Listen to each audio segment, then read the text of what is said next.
Today I'm bringing you a very chaotic recap of A Court of Mist and Fury. Without any further ado, let's just start recapping the first part of this book. We start this book with Feyre vomiting in a toilet. Two things. First of all, toilets? Why does every fantasy book actually have toilets? They wouldn't have toilets, but everybody has toilets. Second of all, don't worry, she's not pregnant. I was also really scared of that for a second too. It's just really, really, really bad panic attacks from the horror she went through down under the mountain. Now, it's been 3 months since she was under the mountain. Her and Tamlin are back at his manor. They're sleeping in the same room. But Tamlin has never gotten up to help her with these panic attacks or while she's throwing up. Never gets up to comfort her or anything. This is our first of many, many red flags. This man is basically just a red flag store by the end of this book. Let me just add a couple more of those red flags right now. He keeps her locked up in the manor all the time just to keep her safe and also doesn't let her help with anything, even though she's basically begging to be allowed to do anything to help. But Mr. Overprotective over here won't let her do that, even though she's now a full high fae, is way more powerful than when she was a human, but she's just locked inside this manor with paint supplies she doesn't want to use because she's definitely depressed. And no one, not even her fiance, yeah, that's right, fiance, bothers to check on her. Did Tamlin forget he can have likable traits? Because they all went flying out the window. She's forced to stay home again today and hangs out with the High Priestess Ainfa, who is doing all sorts of things but is mainly planning their wedding. Because Homegirl does not care about her wedding and just wants it to be over.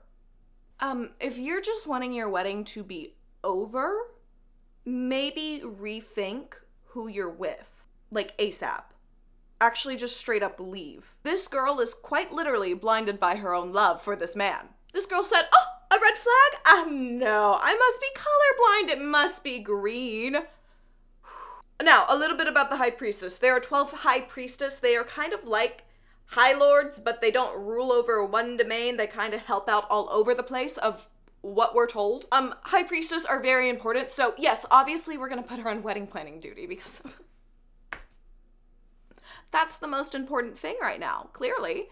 Also, our girl has a fat crush on Lucien over here. High Priestess in this land can basically just hook up with whoever they want. They really don't care about that in their religion. What religion they have, I don't know, but it's a chill one. Now, Feyre is just sitting in her new life praying that one day she'll love it. And maybe once the mating bond snaps into place, it'll make everything better. Oh yeah, there's mating bonds in this book, and these two don't have one yet. That night, Tamlin comes back to her room. He apologizes for not letting her go out of the manor once again. Does someone want to explain to him when you apologize for something you're actually supposed to change your actions? Because I don't think he gets it. I don't think he gets it at all. They're talking and she's explaining how she's feeling about her new life, overwhelmed, everything like that, doesn't know if she can handle the people calling her High Lady. And he just spits out, "There are no High Ladies." Oh, good, he's sexist too. No, this is great. Where's the Tamlin from the previous book? Did Mystique find her way in here, shapeshift into Tamlin or something? What's going on? Who is this? Anyways, they then get busy doing other very important stuff and stop talking for the night. The next day, Tamlin is gone once again. Feyre is now talking to Lucien. Lucien is explaining that the Tithe is coming up soon, which is just fairy taxes. But Tamlin and her are going to be sitting there while people bring stuff that is the amount they need to pay in taxes. They can bring anything, really. It really doesn't matter all that much what they bring as long as it's worth the value that they owe. Now, the Tithe is just to help run the manor. They say nothing about helping the country, anything like that. No, just run the manor. That'd be like if all the taxes for the US just went to upgrading the White House every year. I mean, at least our government lies to us and tries to say they're doing useful stuff with it. They don't even have the dignity to do that in the fairy world. Also, if somebody can't pay, they get 3 days to come pay again, and then after that 3 days, they get a month, but they have to double the amount they owe, and if they don't come back in that month, then Tamlin will hunt them down and kill them. That's what's implied. Can you imagine if you forgot to pay your taxes and the US government just came out to kill you? It seems a little harsh. Now, Tamlin felt so bad about how he talked to her yesterday that he let Keyword being let. Lucien, take Feyre to the nearby village to check on the progress of everything there. These two go, they offer their help, and everybody there is like, no, you've already done enough by saving them all from under the mountain and the slavery they were basically in over there. And they deny any help from her. And Lucien's like, see, they don't need your help. That is the only reason Tamlin let her come out here, and we all know it. Skip forward, it's wedding time now. Yeah, no, it comes up real fast in the book. Now here's this really positive quote we have from Feyre on about how excited she is for her wedding. It goes, I began looking forward to the wedding, just knowing that once it was over, I wouldn't have to be pleasant or talk to anyone or do anything for a week, a month, a year. Can no one tell? She's just not ready to marry anyone because of the amount of trauma she's gone through. Tamlin also went through a lot of trauma, but that does not justify him being a horrible human being. But it does give her a good reason to not want to get married to anyone right now. Can we not give the girl time? It's been 3 months. They're basically immortal. This is nothing to them. Why are we in such a big rush? Why? The big day is here. She truly hates her wedding dress because she's not even allowed to pick out her own wedding dress. No. That would be far too much control to let Feyre have. So of course, Iantha picked it out, and she told Tamlin she didn't like it, and Tamlin did nothing about it. Didn't try to get her another dress or anything like that. Just said, you gotta wear it. Iantha said so. Where is Randy when you need him? As she's walking down the aisle, we get more reassuring quotes that she wants to marry this man. As in, every step was too fast. She's now going into a panic attack walking down the aisle because after stating clearly she wanted no red roses there are red roses littered down the aisle, making her think of blood, as in the blood that got on her hands when she stabbed the innocent fairies to free everybody else. And then, at the end of the aisle, there's just a big pool of red flowers that remind her of a big pool of blood. This is the one thing she asked for while planning this wedding was no red flowers, and yet they're still there. And she's just thinking, help me, help me, help me, please save me, somebody save me, get me out, end this. Tamlin then steps toward her with his hand out for her to grab, and she takes a step back. And then a loud thunder-like sound comes from behind them. And there's Rhysand saying, hello, Feyre, darling. I'm so sorry. I said so many bad things about this book, and it got me giggling. I am never judging a book ever again before I read it. This has proven me so wrong and makes me look so stupid. Oh, collecting myself. Now, everybody at this wedding besides Feyre, Tamlin, and Rhys leave. They do not want to be in the middle of this. This is two High Lords that already hate each other, now arguing over a girl, clearly. They all just say, nope. Tamlin tells him to get the hell out. Rhys just replies, me and Feyre have a bargain. I'll be taking her now. Tamlin spits out, don't you dare. Rhys just says, oh, am I interrupting something? I thought it was over. And then looking at Feyre says, at least Feyre seemed to think so. I'm just saying, if I was at this wedding, I would still be sitting in the back just sipping on my tea right now. I would be there for the show. You're telling me everybody left when this drama was happening? Nah, I'm sat. Remember that they have this mind thing because of the bargain they made and the tattoo she has on her hand? He was able to communicate with her in the last book, and it clearly still stands between them. I didn't think it would go away. I'm just reminding y'all. She's apparently been sending a lot of her emotions through during the last 3 months, so Rhys has a lot to say. He grabs her and they vanish, winnow away is what they call it when they teleport. They call it winnowing. Feyre is, of course, mad at him when they're back in his night court palace, and he just says, oh, come on, I saved you. She just asks, what do you want from me? He just responds, first of all, I want you to say thank you. Second of all, I want you to take off that hideous dress. He also says she looks exactly like the doe-eyed damsel they want her to be. Rhys has some opinions we've all been having. He also, during this time, accuses Tamlin of never comforting her during her basically nightly panic attacks that she's having that are so bad she ends up throwing up. That is a awful panic attack. He then gives her the directions to her room and lets her know she can roam as she wishes. Because she's thinking she's some sort of prisoner, thought this would be awful. The rumors of the Night Court is that it's monstrous, and was what Amarantha had used as inspiration to create her court. So she was terrified, and now she's in this nice, airy court. There's snow all over the mountains, but they use magic to keep the inside heated. He's then walking away, and then she chucks her shoe at his head, and it hits him hard. He turns around, and she is already holding her second shoe. He just says, "Don't you dare." She throws that one as well, knowing he's gonna catch it. He does, and then she finally walks off. When she's almost out of room, she hears a female voice saying, "So that went well." When she gets to her room to change out of her dress, she finds pants.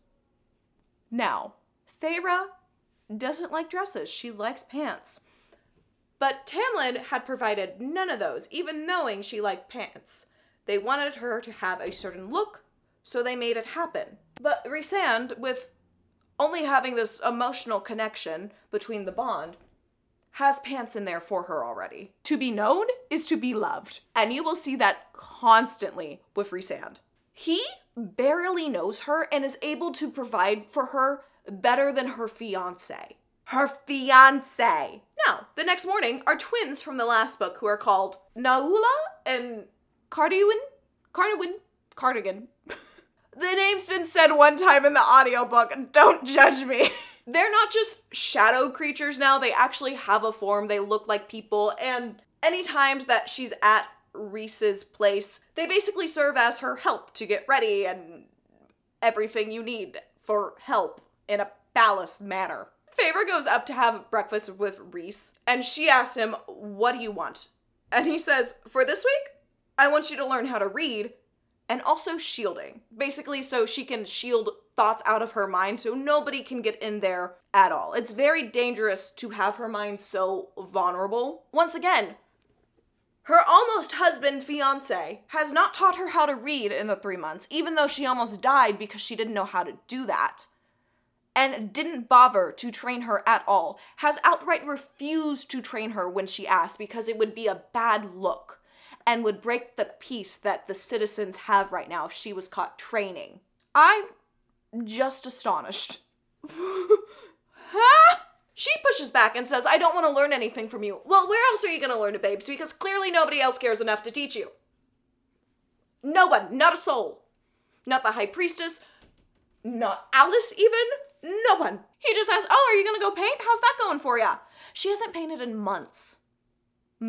She then asks, "Why does it even matter?" And he says, "Various purposes." He then uses his powers against her mind and says, "Shield." It takes her a bit, but she eventually is able to block him out. It feels like he might be going a little weaker than he normally could on her, but she is able to shield the power out. He then tells her, "You're very strong for a High Fae," and then asks if she's ever been tested for any powers since she was resurrected by the 7 High Lords. No, of course she hasn't been tested, because this man won't let her do anything. Then, a voice she recognizes from last night says, "Hello, this is his cousin Moore." She's just coming in to say hi and let her know that if she ever wants to hang out, just give her a call and she'll come. And since she has really good hearing, I mean, literally just shouting for her anywhere in the manor would probably work. Now, before Moore leaves, Feyre says, "I didn't see you under the mountain." Moore says, "I wasn't under the mountain, I was..." And then Rhys interrupts her, just saying, "Enough, Moore." "Girl, where were you? In a bat cave? In a castle in the clouds? Where you been hanging out? Do you not help them?" Now, Feyre did eventually agree to learn how to read and shield from him this week. She considered it and figured it would actually be helpful if she could learn how to do basic Fae skills, or even basic human skills. They proceed to work on this for the rest of the day. During this time, she tries to get out of this bargain with him. Girl, you made a bargain with a High Fae. You ain't getting out of it. Just accept it. Move on. Stop trying at this point. Also, he's being nicer to you than anybody else has for a very long time, so why are you even wanting out of this bargain currently? I don't understand. She eventually says, "I thought you were different, but maybe you are the monster everybody claims you are." Rhys just says, I'm not your enemy, but I get it. It's easier to pretend that it never happened and let them coddle you. He goes on about how she was wrapped up like a present yesterday, dressed up as Tamlin's prize. This guy gets it. He sees what's going on. Now, a little bit after this, Rhys leaves. He has work to do around the manor of sorts. He comes back at the end of the day. She is exhausted from constantly shielding and learning how to read and write. But he then takes her up to this tower where there's this map of all of Pyrinthia. There's a detailed map of everything. Besides the Night Court. Obviously, he doesn't want to give her secret information that she would go report back to Tamlin. But he does ask, what do you see? She says, I see a world divided into two. He just asks her flat out, do you think it should remain that way? Now she just blurts out, my family. He just corrects her by saying, your human family would be deeply impacted if those walls came down. She asks, will it happen? Very important question right now. He just says, maybe. I'm sorry, sir. At this point, I'm gonna need more of an answer than a maybe. She then asks, why? And he, of course, says, war is coming. I'm sorry, no one told me there was, like, wars and battles in these books. I was just on the side of book talk that was obsessed with the romance and spice, and that's just not what I care about all that much. Now, a good romance does make me giggle, but battles, fairy battles, if they're well written, I am sat. Anyways, she tells him, don't invade, and he goes, I'm not a monster, I'm not the one gonna invade. He explains that the king of Hybern, the one that Amarantha came from, has been planning this campaign for over 100 years. He's not just gonna stop because Amarantha failed. He doesn't know when he's going to attack, and also doesn't know who in Pyrinthia is allied with him. Now don't tell me. If he ends up allied, it can't be. She just asks, why are you telling me this? And he says, one, you're close to Tamlin, and he has men, but he also has close existing ties to Hybern. No, I can't, he can't be that bad. It can't. Is it that bad? Oh my gosh. She spits out, he'd never help the king. Girl, are you sure? Because I am not sure. Because, like, if the king said he could keep you safe, what do you think Tamlin would do?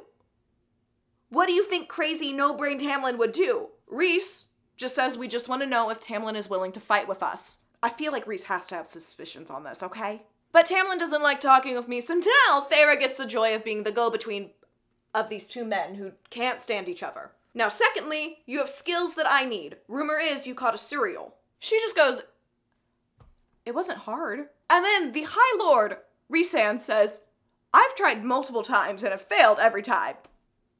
You're skilled. And also, I want your powers. She claims she doesn't have any powers, and he just shoots back, the strength, the speed. You and Tamlin are doing a really good job at pretending you're both very normal. The powers you aren't displaying are normally the first signs that a High Lord's son is going to be their heir. She says, I'm not a High Lord. He says, no, but what if you could stand against us as your own High Lady? Now she repeats back what Tamlin told her and says, there are no High Ladies. Rhys just says, we'll talk about that another time. 10 out of 10, the bare minimum, this man is not sexist. We did it. Anyways, he just goes on to casually imply that she could possibly wield all of the High Lord's powers since they all brought her back to life. A really chill things to casually say. And that would make her the most powerful Fae. Why did nobody tell me about this? This is far more interesting than the Beauty and the Beast retelling. The first book sucks compared to this one. He tells her, you need to start training, you need to start to master this. Of course she says, Tamlin won't allow it. He spits out, Tamlin is not your keeper. She replies, no, but I am his subject and he is my High Lord. He stops her and says, you are no one's subject. I love this man. He basically tells her it's up to her. She can either pretend she doesn't have powers, waste her life away being Tamlin's subject, or she can master her powers and make an actual difference in the war that's coming. After this, she doesn't really see him or Mor for the rest of the week. Now, at the end of the week, she does overhear Rhys and Mor talking. They're talking about an attack that happened and this guy named Azriel and this other guy named Cassian. We'll get to Cassian later. They see her, but continue talking and include her as much as they can. She has been locked out of every conversation in Tamlin's manor. But she's been here for a week, and they include her as much as they can for their people's safety. Before Moore leaves, she just says, Cassian and Az are waiting. Stops herself and just continues saying, waiting at their normal spot. She can't tell where they're waiting in front of Feyre. It's apparently secretive information. Exclusive. Moore then winnows away and poof, she's gone. These two are talking, and eventually she says, it's been a week. Take me home. And he says, are you sure? Are you ready to face the consequences of your departure? Oh, but I'm sure you'll just sweep it under the rug and pretend it never happened like everything else, right? He's not holding back at all. Just over here in a boxing match, throwing punch after punch after punch. After this, she just says, please take me home. He does, and then drops her off and says, see you next month. And now we're all stuck with Tamlin again. I don't want to be here. Tamlin is instantly with her, asking, are you hurt? He's being insanely overbearing already. And she's like, no, I'm fine. I'm fine. She sees that this man has destroyed his study because he was so stressed out about her being gone. They're talking, they're kissing, and then he's like, I need you to tell me everything you know. She's standing there going, I haven't seen this man in a week. And he can't spare a second for a little alone time? No. He needs information now. Now, this is just a pattern. He is constantly busy and really just doesn't seem to care about her. She is a pretty thing to keep at the palace, locked up and safe. And that is all the value she has to Tamlin. After she's told him everything, she asks if she may possibly have these abilities. And he says, it's possible, but you're not going to train because if the other High Lords found out, then they all might try to kill you, or they might try to take you and get offspring because then they would have really powerful children, you know? So Tamlin's just decided that they're going to keep the most powerful being just not trained at all. This is a very, very smart man. He goes on about how there won't be any war with Hybern, blah, blah, blah, and she finally snaps and just says, that's wishful thinking. He completely ignores her and just says, describe the map room again? I'm sorry. The audacity. Everything he says, I just think the audacity. A week later, we're at the Tithe. Now people are coming in, they're giving things, and then eventually there is this water fairy that doesn't have any food to give because they don't even have fish for themselves. And of course, Tamlin's like, come back in 3 days with the payment or come back in a month and it'll be a double payment. The fairy is pleading, explaining how they don't have enough to eat. She can't provide this. There's nothing to give them. And she walks out. Feyre is so upset by this, she eventually makes an excuse, leaves, and finds this woman and gives her the jewelry that she is currently wearing, knowing it will be more than enough. Because Feyre knows what it's like to be starving and poor and have no one lend a helping hand to you. Now, she doesn't hear anything about this until dinner time that night. He's all mad and sulking, and then eventually says, I'm mad because you gave the fairy the jewelry I gave you. Now, mind you, she wears like each jewelry piece maybe one time because they have so much for her. It doesn't matter to her. Feyre and Tamlin argue back about the laws of court and what she should have done. Lucian does try to help Feyre, but Tamlin snaps at him and he instantly stops. Lucian is such a beta male. She stands up, and this man, again, has the audacity to say, we're not done with this meal. And she storms off saying, oh, get over yourself. That's my girl. That's what I'm talking about. Stand up for yourself, girly. Please. Finally. But then, sometime after midnight, she goes off to find him. He, of course, apologizes instantly, and she also apologizes. No, you don't need to apologize, actually. I think you had every right to snap at him because I would have snapped at him so much sooner. Anyways, he gives her a painting set. Feyre hasn't painted in months, hasn't used any of the paint he's gotten her in the past few months, any at all. Doesn't want to. It's not something she likes doing right now. Remember that whole to be known is to be loved? Yeah, he doesn't know her. They start arguing a little more, kind of about the paint set because she obviously isn't too thrilled about it. And he eventually says, do you not want to marry me anymore? She replies saying, I do, of course I do, but Tamlin, I'm drowning. And the more you do, the more guards you have constantly watching me is like pushing me under. You might as well be shoving my head under the water. Tamlin then blasts out a bunch of power from rage, and the only reason Feyre is safe is because some instinct inside her used her power to create a shield over her. Tamlin tries to go to her saying, I'm sorry, but runs into the shield looking shocked, horrified. I'm sorry, buddy. She just protected herself from your rage. You've had how many centuries to get your powers under control? And you don't? She gets the shield down. He comes through hugging her and just keeps saying, I'm sorry, I'm sorry, I'm sorry. Okay. Put some actions behind your words then. Now, apparently Tamlin didn't stop apologizing for days, and they did a lot of very fun stuff that consenting adults do. But then she says, but that had never been the hard part. We just got tripped up on the rest. You mean the actual relationship and not just the lust? You got tripped up on the emotions, the feelings? I'm so glad you have lust down and nothing else. Solid relationship. The next little bit, Tamlin is out again, but at least the guards have loosened a bit, even though Tamlin still refuses to tell her anything. Because maybe somebody is working with the King of Hybern. I don't know, but that is my running theory.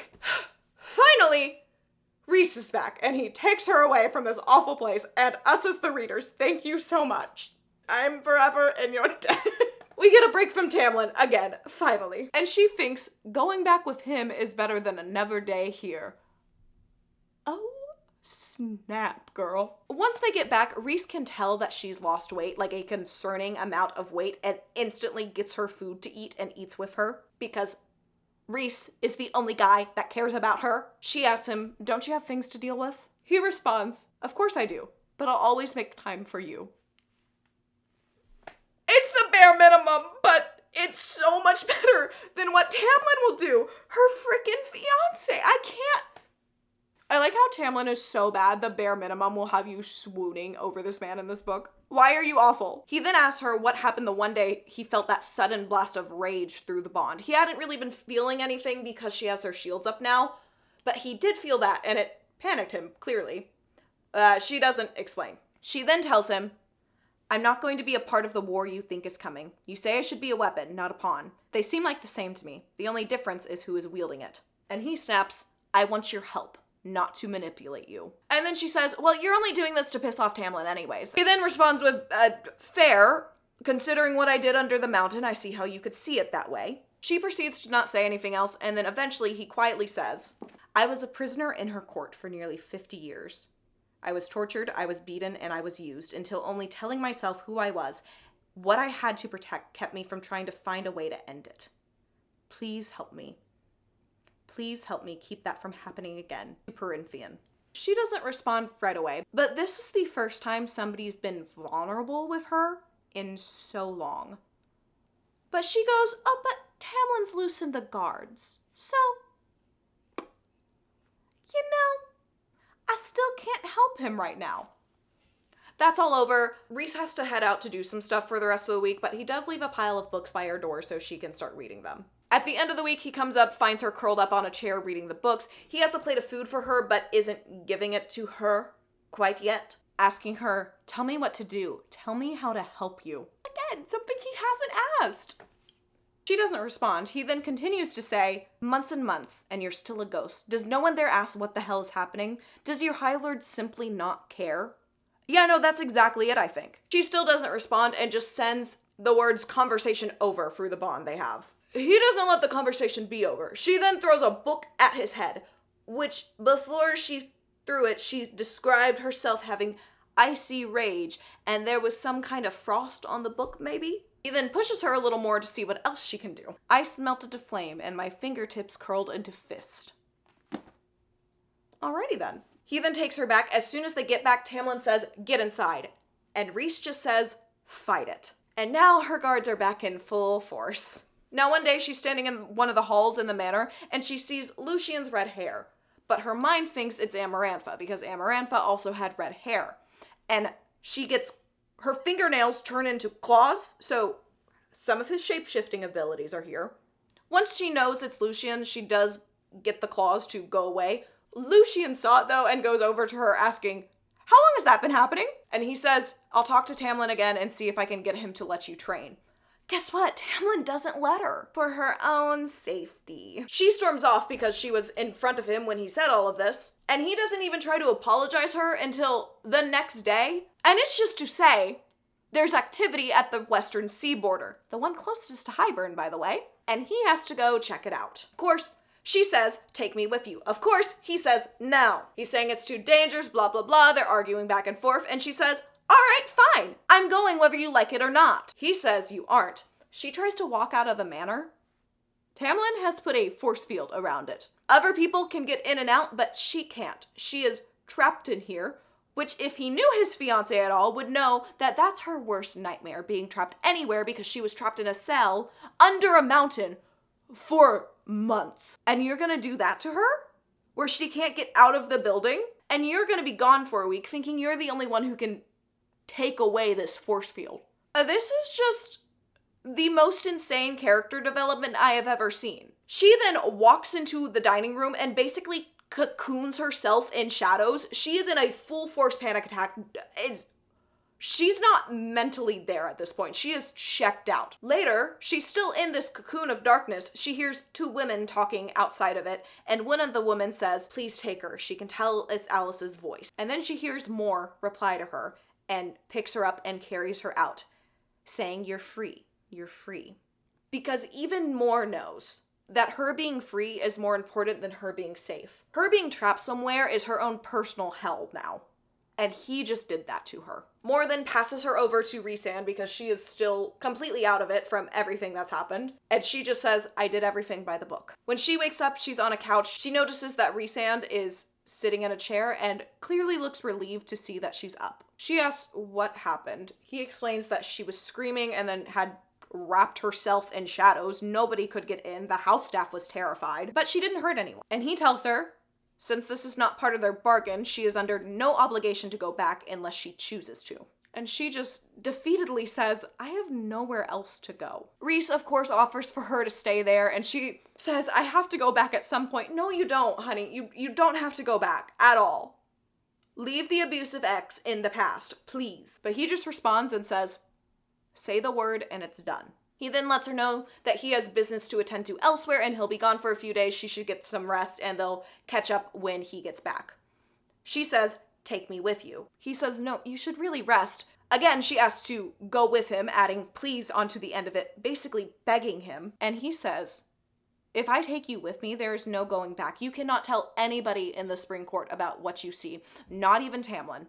This will stay between you and me. She says, I won't tell anyone, and then he says, we'll leave in 10 minutes. Another thing Tamlin couldn't be bothered to do was to just simply take her on any of these missions. And Rhys is more than happy to do it when she's staying with him for who knows how long? Hasn't known her for all that long either. This is when we finally get to the city of Velaris. Now, every city that she knows of has been destroyed by Amarantha, so she's confused how they're in a nice homely house and there's city noises outside and it seems like more people are here. But that is all stuff for us to figure out in part 2 of this book. I'm gonna go get some more reading done and we will come back with more updates that hopefully don't include Tamlin at all because I am so sick of this man.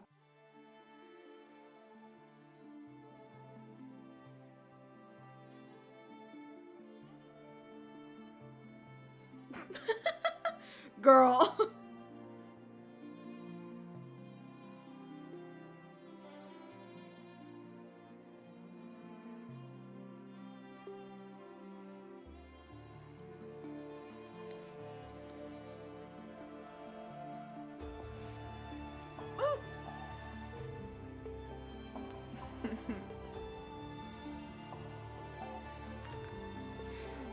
Nesta, she's back.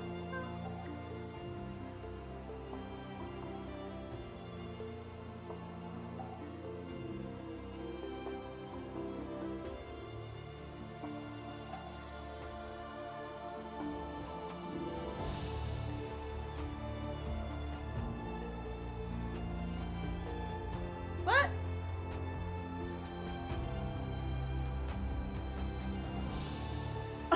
Nesta!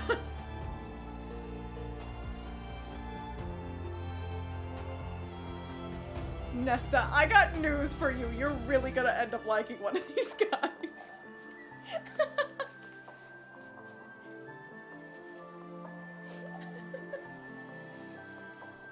Oh, wow, I love this.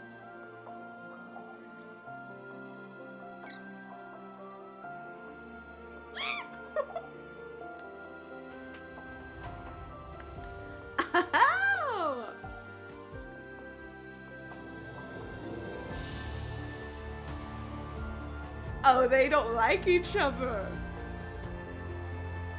Oh, they don't like each other at all, but they do. I love silly little fairy books. I love them.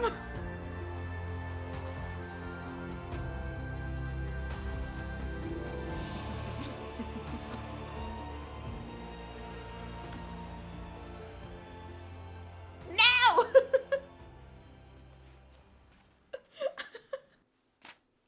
I should not be liking this stupid fairy book so much.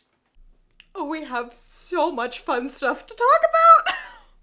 I'm gonna be honest, when I started filming these videos, I thought they would be me hating on this book, and they're just not, unfortunately. I am being critical still. There will be a little shade thrown in at places, I promise, but this is also just me having a really good time right now. Once upon a time, many years ago, Natalie said she would never read ACOTAR, but then she did, and she actually liked it, and that's a little embarrassing. Alright, picking up where we left off in Rhysand's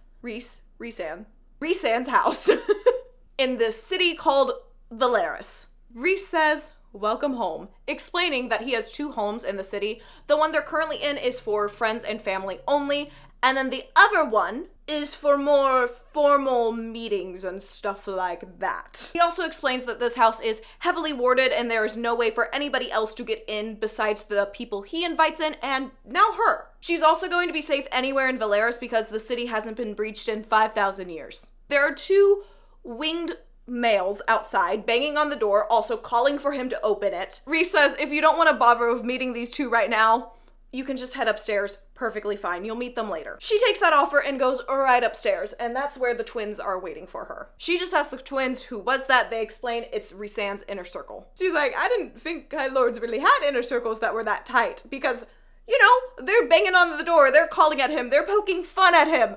Nothing that she's seen with Tamlin and Lucien. And the twins just explain, yeah, normally they don't.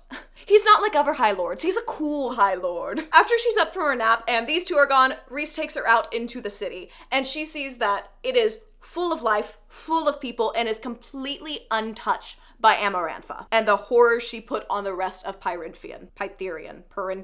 I'll learn one day. The reason the city is so safe is because it has mountains completely surrounding it, and then it has a seaport as well, so dockyards, everything like that, so they can still get supplies.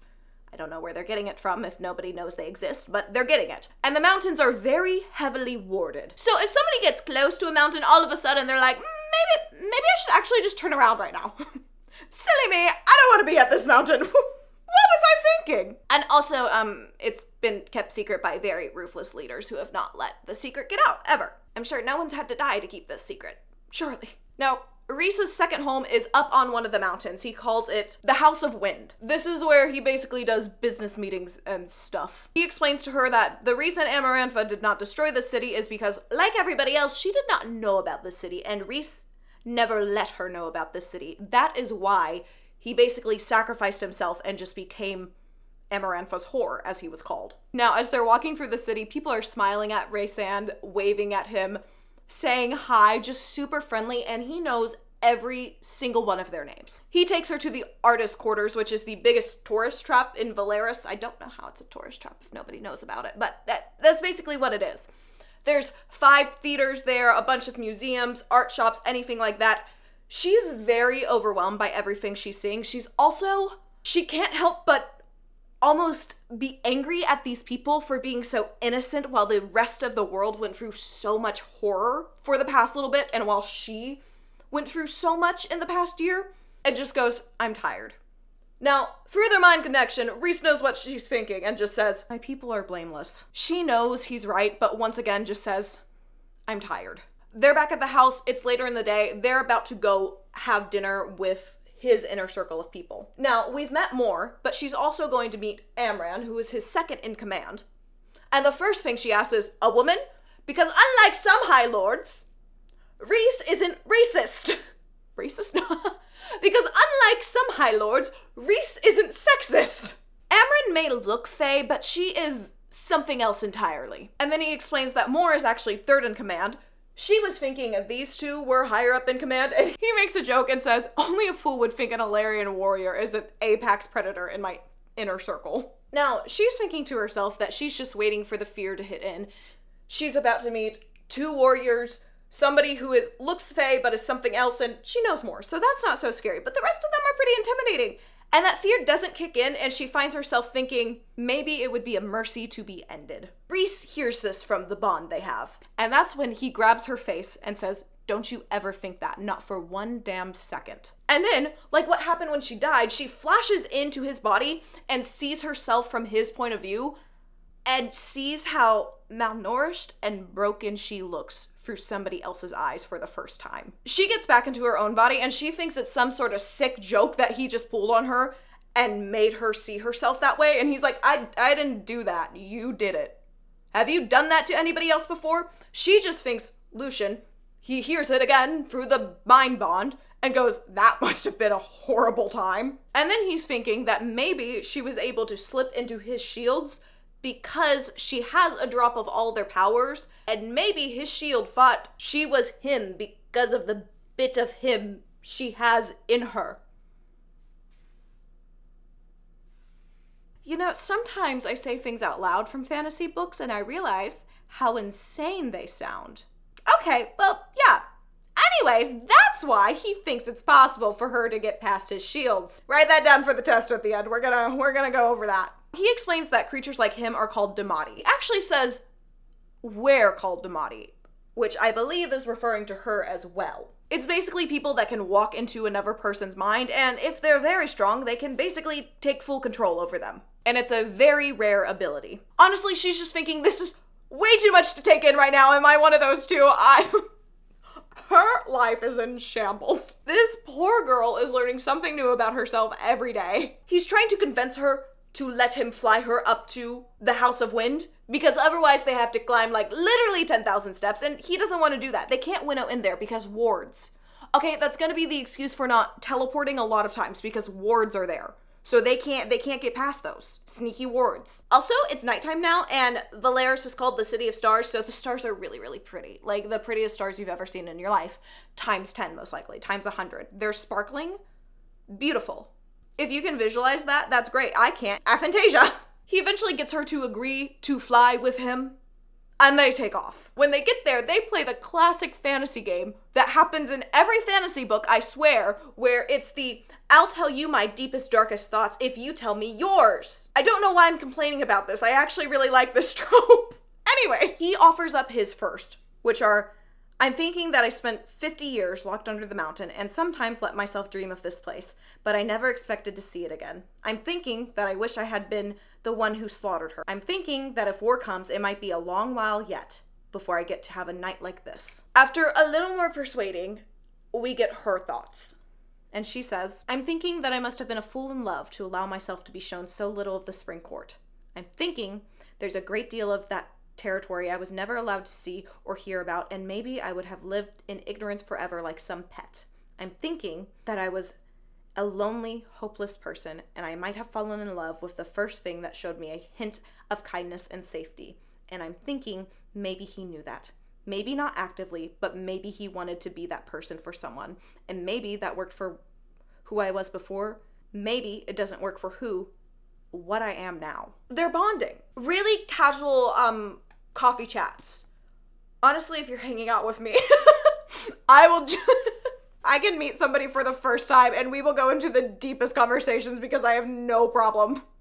I'm like, all right, we want to start a friendship. Let's get all the trauma out of the way first, shall we? Now, she officially gets introduced to the rest of his inner circle, and we get a little more information on all of them as well. Azriel is the spy master, and he sometimes has shadows just rolling off of him, and he's a man of very few words. And then there's Cassian. He commands the armies and is a man of many, many, many words. He's very sarcastic and has an opinion about everything. He likes to piss people off in a kind, fun way that everybody can laugh off. And then Moore walks in. We already know about her, but Mr. Azriel over here is looking her up and down and clearly has his eyes on her in some way. And then Amryn walks in. She's shorter with short black hair, but with these silver eyes that don't look like anything she's ever seen before. This is the only part of her that looks non-Fae, but Feyre can just tell she is something else. Amryn just looks at Feyre and goes, so, there are two of us now. Referring to two beings that started in different bodies that are now in Fae bodies.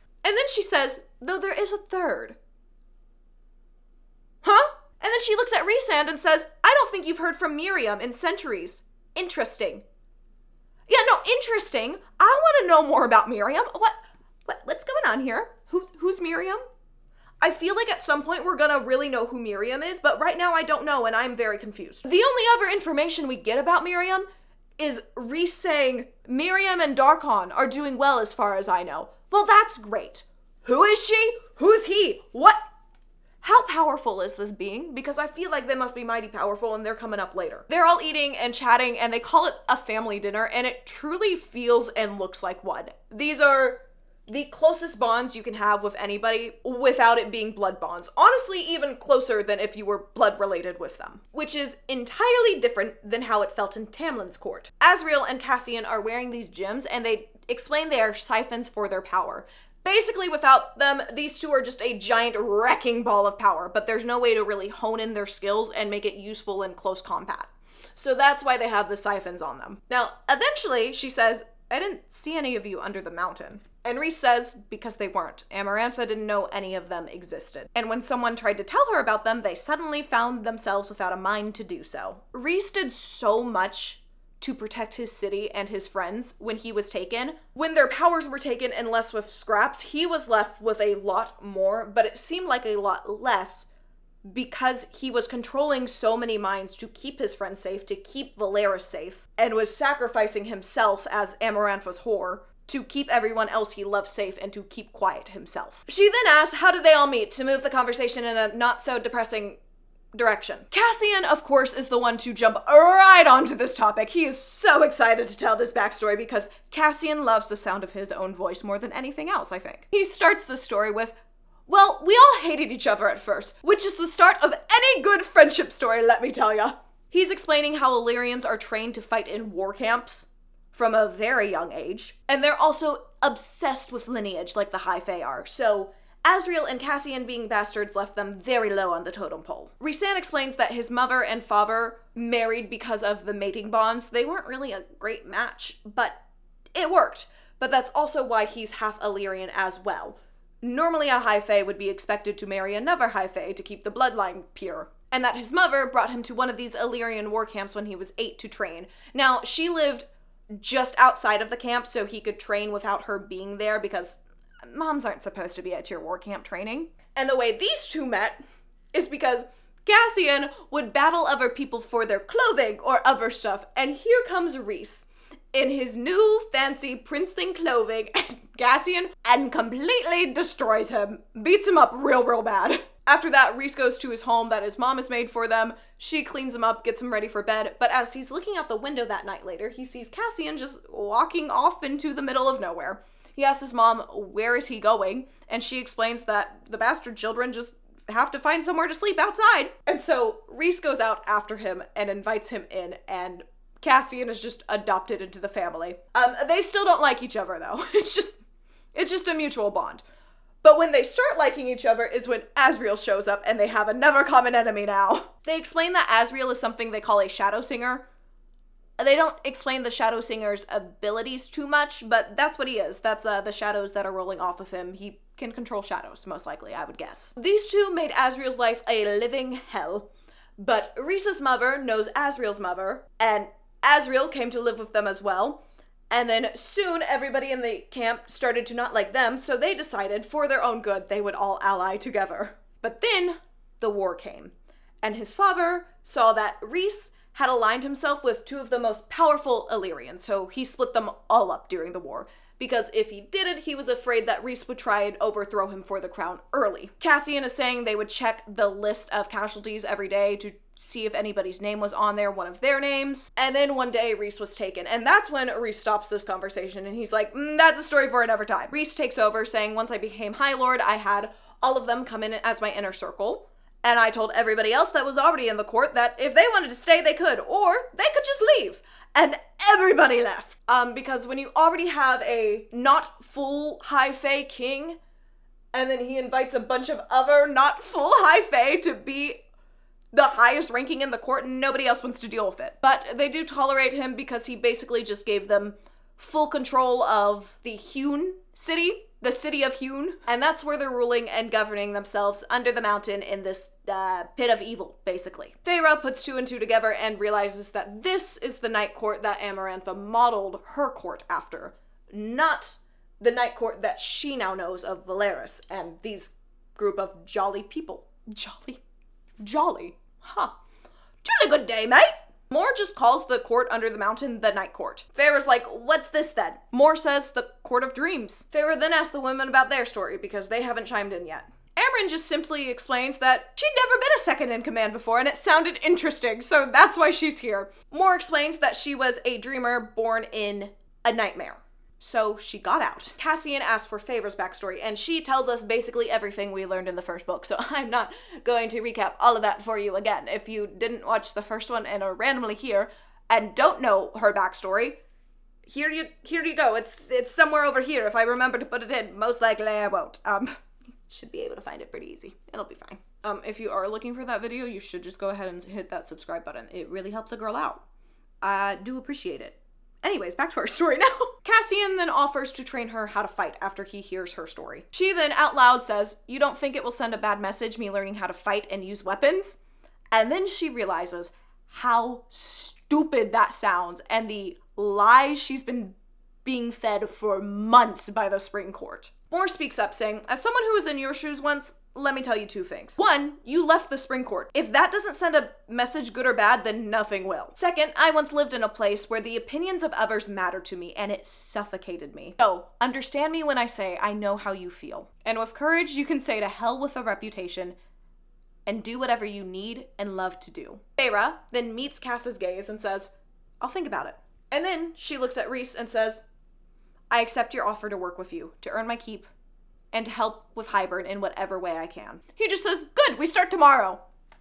We're moving quick. Apparently, the King of Hybern is indeed about to launch a war, and he's going to resurrect Jurian, the eyeball ring that Amarantha had tied Jurian's soul to, and also there's a finger bone of Jurian somewhere. I forgot where that came from, but it's around. Moore's asking the question we're all asking, why would he want to do that? And Rhys says, "I don't know." We're getting far in our planning efforts right now, that's for sure. But Rhys wants to figure that out and find out how he plans to do it. Amren then asks, "Do you think all the slaughtering and massacres at the temple is because of this?" Rhys simply says, "I know they're looking for something. Or they've already found it." They put two and two together that the Ator, this terrifying creature that worked with Hybern, must have taken it off of Amarantha's dead body and flew all the way back to King Hybern with it. Rhys then asks Amren, "How does one take an eye and a finger bone and turn it into a person, and how do we stop it?" Amren's just like, "You already know how to find that out. Go to the prison and talk to the bone carver." She is a no-nonsense kind of lady, and I love her for that. Moore and Cassian don't like this idea so much because their only response is, "Shit." Asriel volunteers to go to the prison, but Rhys says if anybody's going, it's me and Feyre. Moore's like, "Huh?" Rhys-Ann just explains that the bone carver is not going to talk to anybody else, but a mortal turned high fae?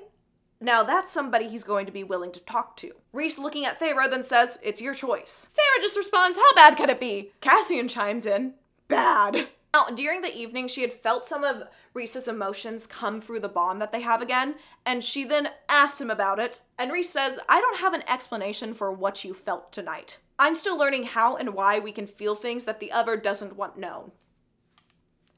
Mating bond. I think it's a mating bond. Reminder, I'm actively reading this book and giving you updates every 100 pages or so. I don't know the answer, but I swear it's a mating bond. It has to be. They've talked about it so much. There's no reason to bring it up this much if it's not between these two and their weird bond connection they have. They're literally calling it a bond, and I know they think it's from the tattoo, but I feel like Rhys would understand that more, and he doesn't, and I think he already knows about it, and he's not telling her, and it's gonna cause problems. I think he knew very, very early on, and that might even be the reason he made the deal in the first place. Because when he was talking about his mother's mating bond, it was from the second his father saw her. And so he would have seen her and felt that snap into place very quickly. Possibly. It's all a theory. A book theory. She has another nightmare that night and is screaming. Unlike somebody else, Rhys actually comes into the room and wakes her up, terrified for her. And he just repeats to her, "It was a dream. It was a dream." She notices that her sheets are ripped to shreds, and they're also kind of burned, and her fingertips are still on fire. He then talks her through how to get the candles out, how to get her candle fingertips out, how to get the fire out that's still burning on her fingertips that she is summoned. And then she runs to go throw up in the toilet, and he goes and holds her hair.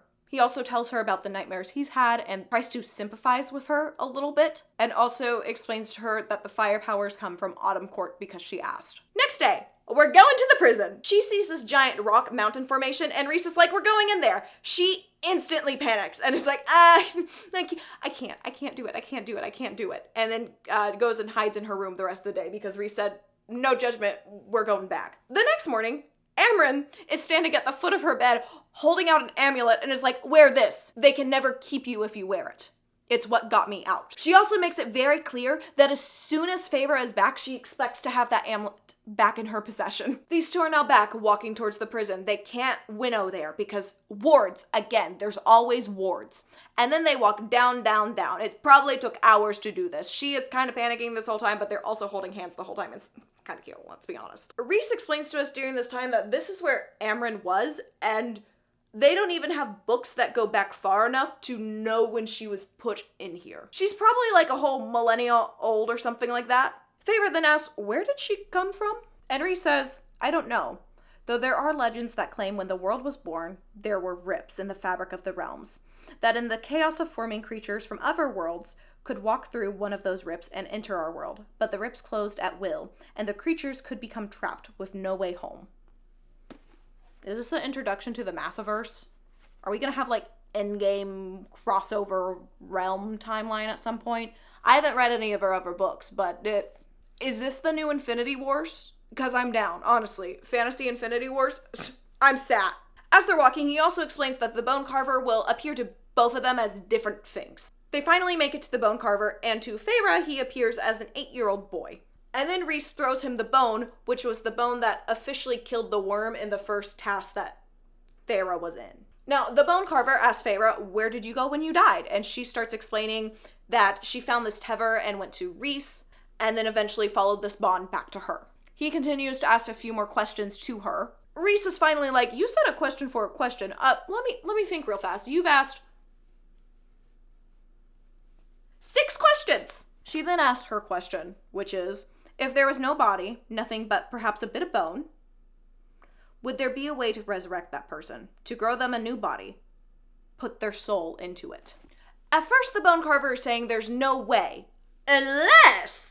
And now we're back to the cauldron. That was brought up like one time in the past book, but the cauldron is very, very important. This is their religion. Now, this cauldron contained all magic, and it's what the world was born from.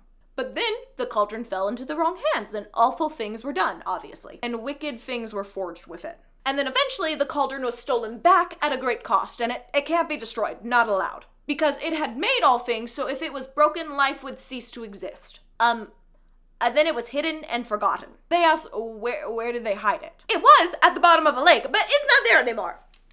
So you don't know. You don't know. Also, the cauldron that can't be broken, the feet were cut off, but that doesn't break the whole existence of life. So it's not at full power, it's just missing 3 feet that were hidden in 3 temples, which would explain the attacks on the temples they've been having. And if those have gone missing, it's likely the cauldron is active once again. Reese then asks him, I don't suppose you know who has it. The Bone Carver, well, promise me you'll give me her bones when she dies, and we have an agreement. Reese doesn't agree to do that. Then pops up and she's like, wait, I did have a choice when I died, saying I knew I could drift off somewhere else, but I chose to come back. I fought for it. And then the Bone Carver just says, you know who has it. Silly, silly Reese. You know who has been raiding the temples. You just came here to confirm it. He did in fact know. They're waiting for more information, and the Bone Carver is not giving them any. She then pipes up again, saying, when Amarantha made me kill those 2 fairies, if the last fairy hadn't had been Tamlin, I would have turned that knife on myself. Because I didn't deserve to live after the crimes I had committed. She looks at Reese and sees devastation flash across his face, but he hides it very quickly. And then the Bone Carver says, you could do other things with the cauldron besides just raise a person back from the dead. You could also destroy the wall protecting all the humans from the fairies. Like, you know how Hybern wants the humans to be slaves to the fairies again, right? Yeah, you could just destroy that wall. No need for it.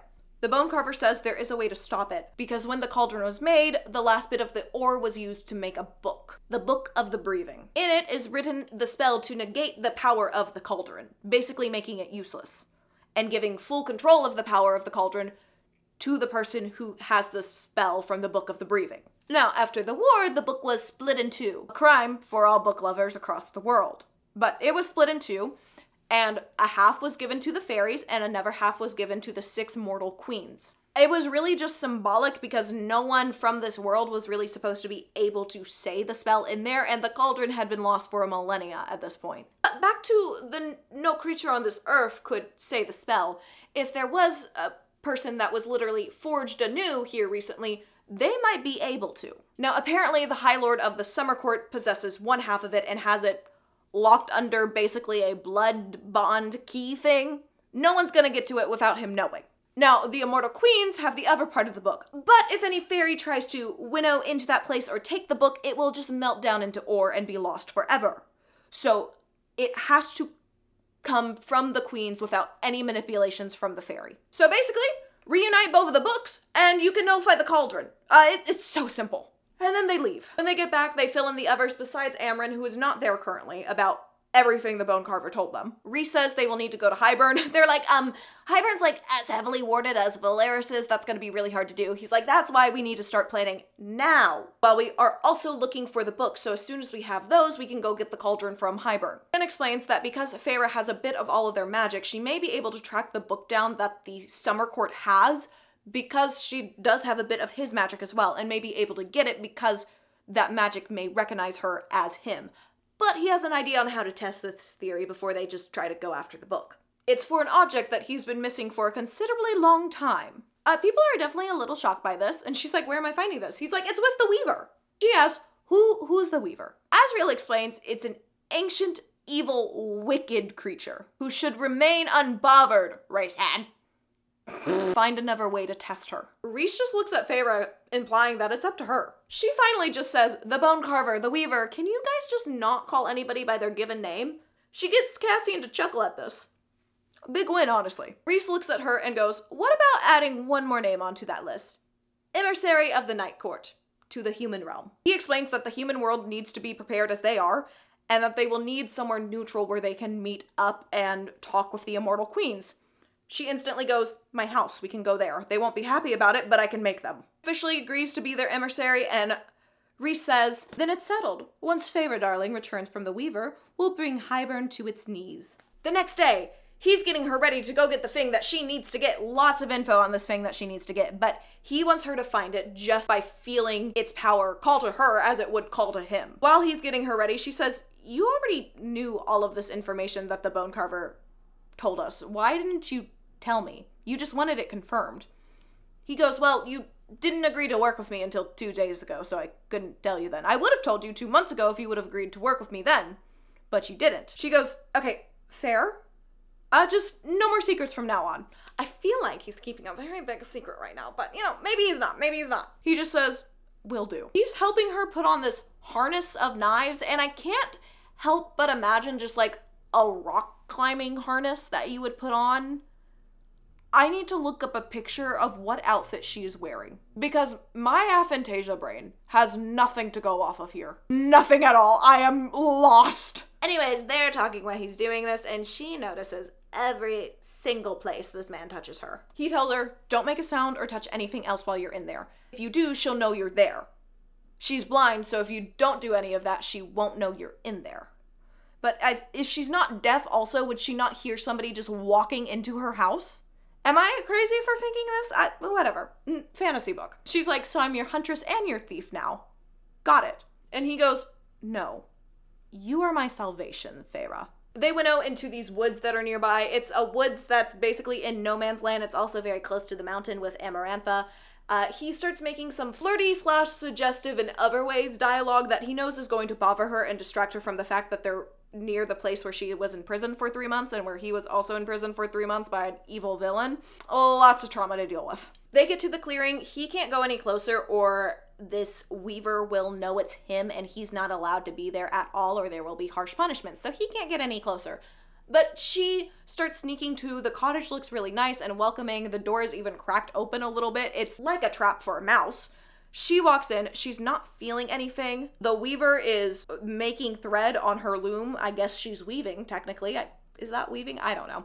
But she's singing this eerie tune to herself. Feyre isn't feeling anything for a while. Eventually she does, and she starts going towards it, and she picks up this ring that has a sapphire gem with some pearl flecks in it, as well as this 6-point star design on it as well. It's a very busy ring. It sounds pretty. Also, the weaver is probably making thread out of human remains is what it looks like. So like hair and skin and stuff like that. It's so nice in there. Now, she grabs the ring and then the weaver stops singing. Feyre is backing out of the cottage slowly but surely. And finally the weaver says, "Who is in my house?" Feyre lunges for the door, and that's when the weaver slams it shut with her power. There's no handle on the other side, so there's no way for Feyre to open it. It's locked. She looks at the window. There's no way to get out of that. She is just cornered in this house. She is panicking really, really, really, really bad. She eventually gets herself together enough and makes a plan, grabs a candle really fast, throws it out of the wall with a bunch of threads and stuff on it, and it starts a big fire, and she rushes over to the chimney and starts climbing up that. As she's climbing, she gets stuck though, and her biggest fear is getting stuck literally anywhere at any time. She's panicking really bad, going into a full-on panic attack as she's being chased. The weaver is under her now, like, hello! Terrifying. Nightmares. Glad I can't envision stuff right now. Feyre is able to get her own mind under control and realizes, oh wait, I'm really strong now, and starts basically just a brute forcing her way out of the chimney. She is punching, she's going, she gets a brick out of the chimney and just chucks it at the weaver. The weaver goes running out the front door now, screaming. Feyre gets up to the roof, which is not made of, like, normal Thatcher hay or anything like that. It's made of human hair. Really great. She's also covered in grease from the chimney, which is the grease of humans, and now she's covered in human hair from the grease. She knows she can't go on the ground because the weaver might get her that way, so she jumps onto a tree and just keeps jumping on trees through the forest. Eventually, she runs into Reese, who's just casually lounging on a tree, and just says, "What the hell did you do?" She's pissed. He grabs her, and they winnow away right above to the House of Wind. They free fall for a bit, and then he goes right in the window where Cassian and Amren are there, and they're like, "What the hell happened to you?" Because she's covered in hair and human grease. Remember that fun fact? Yeah. Cassian is like, "Did she kill her?" He goes, "No, but I'm very interested to hear what happened because there was a lot of screaming from the weaver." And that's when she vomits. Amren then uses her powers and cleans her up in like a whoosh of a hand. Very convenient. Feyre turns on Reese and goes, "I could have used some help back there." He says, "You survived. And you found a way to help yourself." She then realizes this was not just a test to see if she could be trusted physically, it was more of a test to see if she could be trusted mentally in situations like this. And she lays it on him. She then turns to Cassian and goes, "Teach me how to fight and how to get strong." I'm now realizing that this is the reason I went to the gym today, because I am not strong and I also want to be strong, so. Read ACOTAR and you'll go to the gym. Honestly, the biggest motivation ever for going to the gym is any fantasy books where they're training and getting stronger. Woo! Cassian, of course, says, "Of course, I'll train you." She then turns to Reese and goes, "Well, did I prove myself?" And he just picks up the ring saying, "It was my mother's." They end up flying back to his house. She has a warm bath already waiting for her. She is just ready to get in and forget about this day when he stops her and goes, "I'll be training you on your abilities and how to use them. Let's start now, actually. Try to get through my shield." His mind shield. She's just like, "My bath is gonna get cold. Please don't make me do this right now. I'm tired." He's like, "Don't worry. Your bath isn't gonna get cold. You're gonna be fine. I'm gonna try to get through my shield." He starts talking about Ainfa again and talking about how the priestess some of them are very perverse and blah, blah, blah. And she wants to know more. And he's like, "Well, you're gonna have to get on to learn more." She tries and fails, and then to give her a little more encouragement to find out this fact, he hints at the fact that the priestess might be very close with some courts and have spies for Hybern. She asks for more information, and he's like, "You gotta get in." She starts trying again and finally gets in. It seems like he might have loosened his grip on this one memory a little bit, but she does get past a shield. Now, she gets into this memory, she's seeing from his point of view, and there is a very undressed Ainfa just laying on his bed. Now, she instantly is like, "Get me out of here. I do not want to be in this memory. Please let me leave." She tries to get out, but then the opening she made for herself has closed behind her, so she's stuck. And she hears him say, "There's more." Very quickly, she feels his emotion grow with wrath and rage because Ainfa has been stalking him and the other males of his court while she's been here. And this is a reason that Asriel literally left this event early, a whole day, to get away from her. She was so creepy. she's then talking about how powerful their offspring would be and blah, blah, blah. And he's just thinking, she's a problem now and she's going to be a problem later. Should I just kill her now? That probably would make a bigger mess than anything right now. I won't do that. She then walks over to him and grabs him in a very inappropriate way. And he grabs her hand and breaks her wrist and says, don't ever touch me or anybody in my court again. This will heal, but I promise your body will fare way worse if you touch anyone in my court. She says, you'll regret this, and then he literally chucks her out of the room. Just imagine like a rag doll, and it is so satisfying. He lets her out of the memory, she's back in her own body, and he's like, okay, so rule 1, if you open somebody's mind, don't let it close behind you, or you could just be trapped in there forever. So don't do that. That was really bad. You messed up. Rule 2, she blurts out, when and where did this happen? He gives her the backstory on how it happened like 100 years ago at this event, but he doesn't want to get into too many details, obviously. She starts saying out loud, she didn't act like that at the spring court, and then she remembers how she made Lucian very uncomfortable and had an obvious crush on Lucian that I thought was just a silly little thing, and it is not, and she is an awful, awful high priestess human being and is using her power to make men feel like they have no other choice, and oh my gosh. It's one of those things where you just want to cry while reading it, because I wasn't expecting this book to get that heavy in this way. Really heavy. It's gonna get heavy a lot throughout this book, I have a feeling. But we're gonna keep it as light as possible, okay? He speaks up and says, rule 2, be prepared to see things you might not like. Where we're at right now, she is now going to be emissary between the two courts. They're going to be trying to find this book and also talk to the immortal queens and also try to figure out how to get into Hybern. All of a sudden, 400 pages does not seem like enough time left in this book to do all of that. I'm gonna make a prediction right now that this book is not going to have a nice happy ending. It's going to leave us on a giant cliffhanger. I can't predict if we're gonna lose anybody too important during this book. If we are, I think it's Elaine. She's been on the chopping block since day one in my head. There's too much talk about these two sisters protecting her, and she's set up for a prim death where it just rips your heart out. I want to get more reading done. I'm very invested in this story, and I will be back with more updates soon.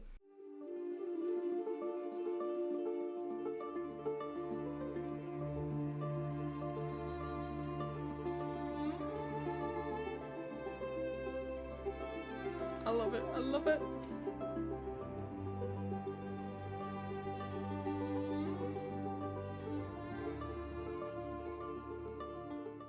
So much is happening all of the time in this book at this point. Where was this energy in the first book? Where was it? I'm loving it. Okay, so our group was gonna go to the summer court, but the summer court left them on red, so now they're gonna go see her sisters. It's just gonna be her and the boys on this trip because Amryn is obviously not human and even creepier than Faye, and Moore just really hates humans. Doesn't like how they rule things. Is very unhappy with the sexism and stuff that happens over in the human realm. It reminds her too much of the actual night court. But these two are going, with our main boy as well. They fly through the border, go to her house. When she gets there, she knocks at the door. The maid opens the door, can tell that Feyre is just not all human anymore. And also there are no footsteps leading up to the house or a carriage waiting. So obviously she just kind of teleported or had to fly in there somehow. The maid does not want to let her in, is telling her to go away. Elaine pops up and is just as shocked. She's wondering what, she knows who this is. She's just very confused. And then finally, we hear some footsteps coming down the stairs. Nesta just tells the maid, drop some tea and bring it to the drawing room. Okay, Nesta, I get it. You chill with the fairy thing. I got you. She's actually not very chill at all. She hates fairies. Right now, it's just our girls talking. These guys are outside to not overwhelm her family at first. And then her dad is also out of town trading, but also at a summit about possible threats to their lands. They're both like, we're so happy you're alive, but we thought you were dead. How are you alive? She explains, I did die, but then I was reborn as something new. And they're like, oh, okay, cool. Do they turn into dolphins? I guess so. Nesta does deliberately move a little in front of Elaine as much as she can as they're sitting down. Obviously not trusting Feyre fully right now. Feyre then talks them through everything about how they want to bring the immortal queens here, blah, blah, blah. I mean, that's the main thing they want with this house. Elaine's like, queens? Here? Nesta's like, no. Actually, no. Feyre takes her time and convinces them to let them use this house as a base in the mortal human area. We also figure out that Elaine is engaged to a man whose father hates fairies, that literally gave her an iron ring. Iron doesn't actually do anything to fairies, but the humans believe it does. So this man really hates them and basically hunts them down if he can. Talk about family drama. I want that on the Maury show. You are not the fairy. After this, she just continues to explain all the fairy drama that has gone down for the last few months. This has to be the best gossip session of their entire lives. The amount of tea that she has to spill right now is basically the amount they threw off the Boston Harbor, I'm pretty sure. Then she's like, so, you want to meet them? Feyre then gets the guys, brings them all into the house. They have a horribly awkward introduction that leads to a horribly awkward dinner. Now, during this dinner, Cassian is basically sizing Nesta up because she might be the only person who is as sassy and abrasive as this man in conversation. They also don't really like them because she is the youngest sister and they do know that they made her hunt for food and basically do all the work by themselves, but they get over that. You know, they talk through it. These two are gonna be wonderful. I can't wait. I really do love them already, and they're not even flirting. They're just arguing, and it's gonna be so good. After they get through the whole letting their little sister hunt all by themselves and these two being very defensive of her now, Feyre's like, can we just start over? Actually, this didn't go well. Let's start again. All right? One more time, y'all. The conversation proceeds to be a little better. The two that get along most between the two are Asriel and Elaine. They're just both very nice people, so they make pleasant conversation. They make the best out of an awkward conversation, basically. Now, it's bedtime. Now, guess what? There are only 2 rooms in this giant manor that are ready for guests, and those rooms only have 1 bigger bed each for them to share. And so we're all thinking, great, 1 bed trope, it's gonna be great, and our girls don't have nightmares. Ugh, it's gonna be an amazing scene. No, Reese just decides to fabricate a bed into existence to avoid this. Reese, we gotta talk, man. We gotta. Resand. You could have just pretended like you couldn't have done that. That would have been fine. No one would have been mad at you. Whatever.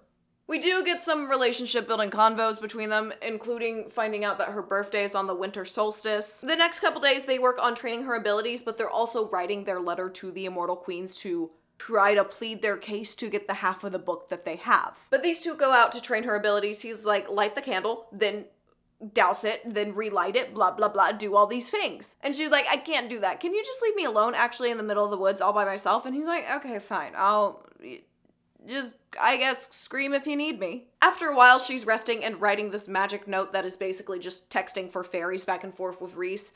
And then somebody from behind her covers her mouth and drags her back, saying, don't move or I'll snap your neck. It's the Ator. He's back, and terrifying as ever. She stops fighting him. He says, good, now tell me. And then the world turns black around them.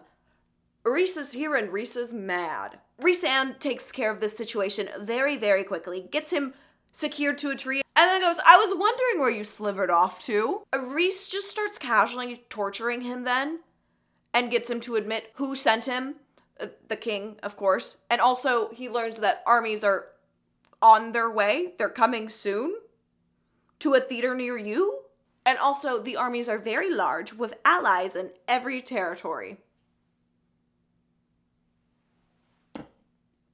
Don't tell me you did it. Then Az comes over to take the Ator to a secondary location and torture him some more and get more information. It's a lovely time over here in the Night Court. I'm scared. Reese explains to Feyre that they're not going to kill him, but they're going to use him to send a message to Hybern on what will happen if they try to get Feyre from them. Feyre.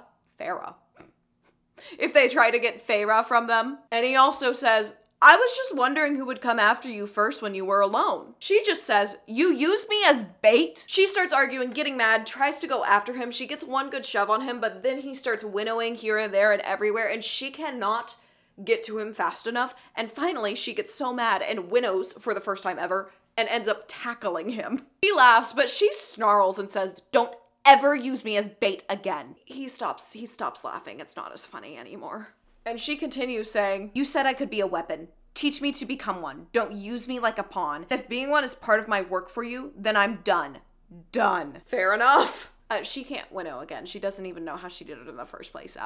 It's still a skill we're working on, but she did it. So she can. We just have to learn. Because of the Outer showing up, they basically just go into town, mail the letter they had for the queen, say goodbye to her sisters, and go back to Velaris.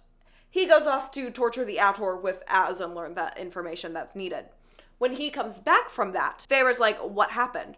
He's like, "Do you really want to know all of it?" She's like, "Yes." And that's when we do another mind walk in Rhys's memory. Now we get to his inner thoughts, and he is so worried about how he's pissed off Feyre while he's torturing this creature. Now the Outer says, "Good luck trying to keep her, High Lord." And then says, "The king could help you keep her." I know Tamlin would have taken that deal. Of course he doesn't, because he's a far better man. Speaking of Tamlin, he has locked down his borders since she ran away, and they have no idea what's going on there. The spies that Azriel has in there have had no contact. No eyes on the ground in the Spring Court. He could be doing anything he wants right now. Once she's out, she asks, "What's the situation in the Spring Court?" He says, "Nothing as of right now, but you know how Tamlin can be driven to protect what he thinks is his." Then she's like, "Actually, I gotta go write a letter." The letter she writes goes like, "I left on my own free will. I am cared for and safe. I am grateful for all that you did for me, all that you gave. Please don't come looking for me. I'm not coming back." That's a letter you write to your mom when you want to run away when you're 5 years old. My mom was great. I was just a really dramatic child. And then she's like, "Well, I haven't seen the city, so time to go out." And we all have a very cute dinner dance night all together. During this night, we learned some stuff like how most of the courts don't have a tithe like Tamlin does. They just have normal taxes. And that the amulet Amren gave Feyre for going in the mountain actually had no powers at all, and it was just a good luck charm, basically, for her.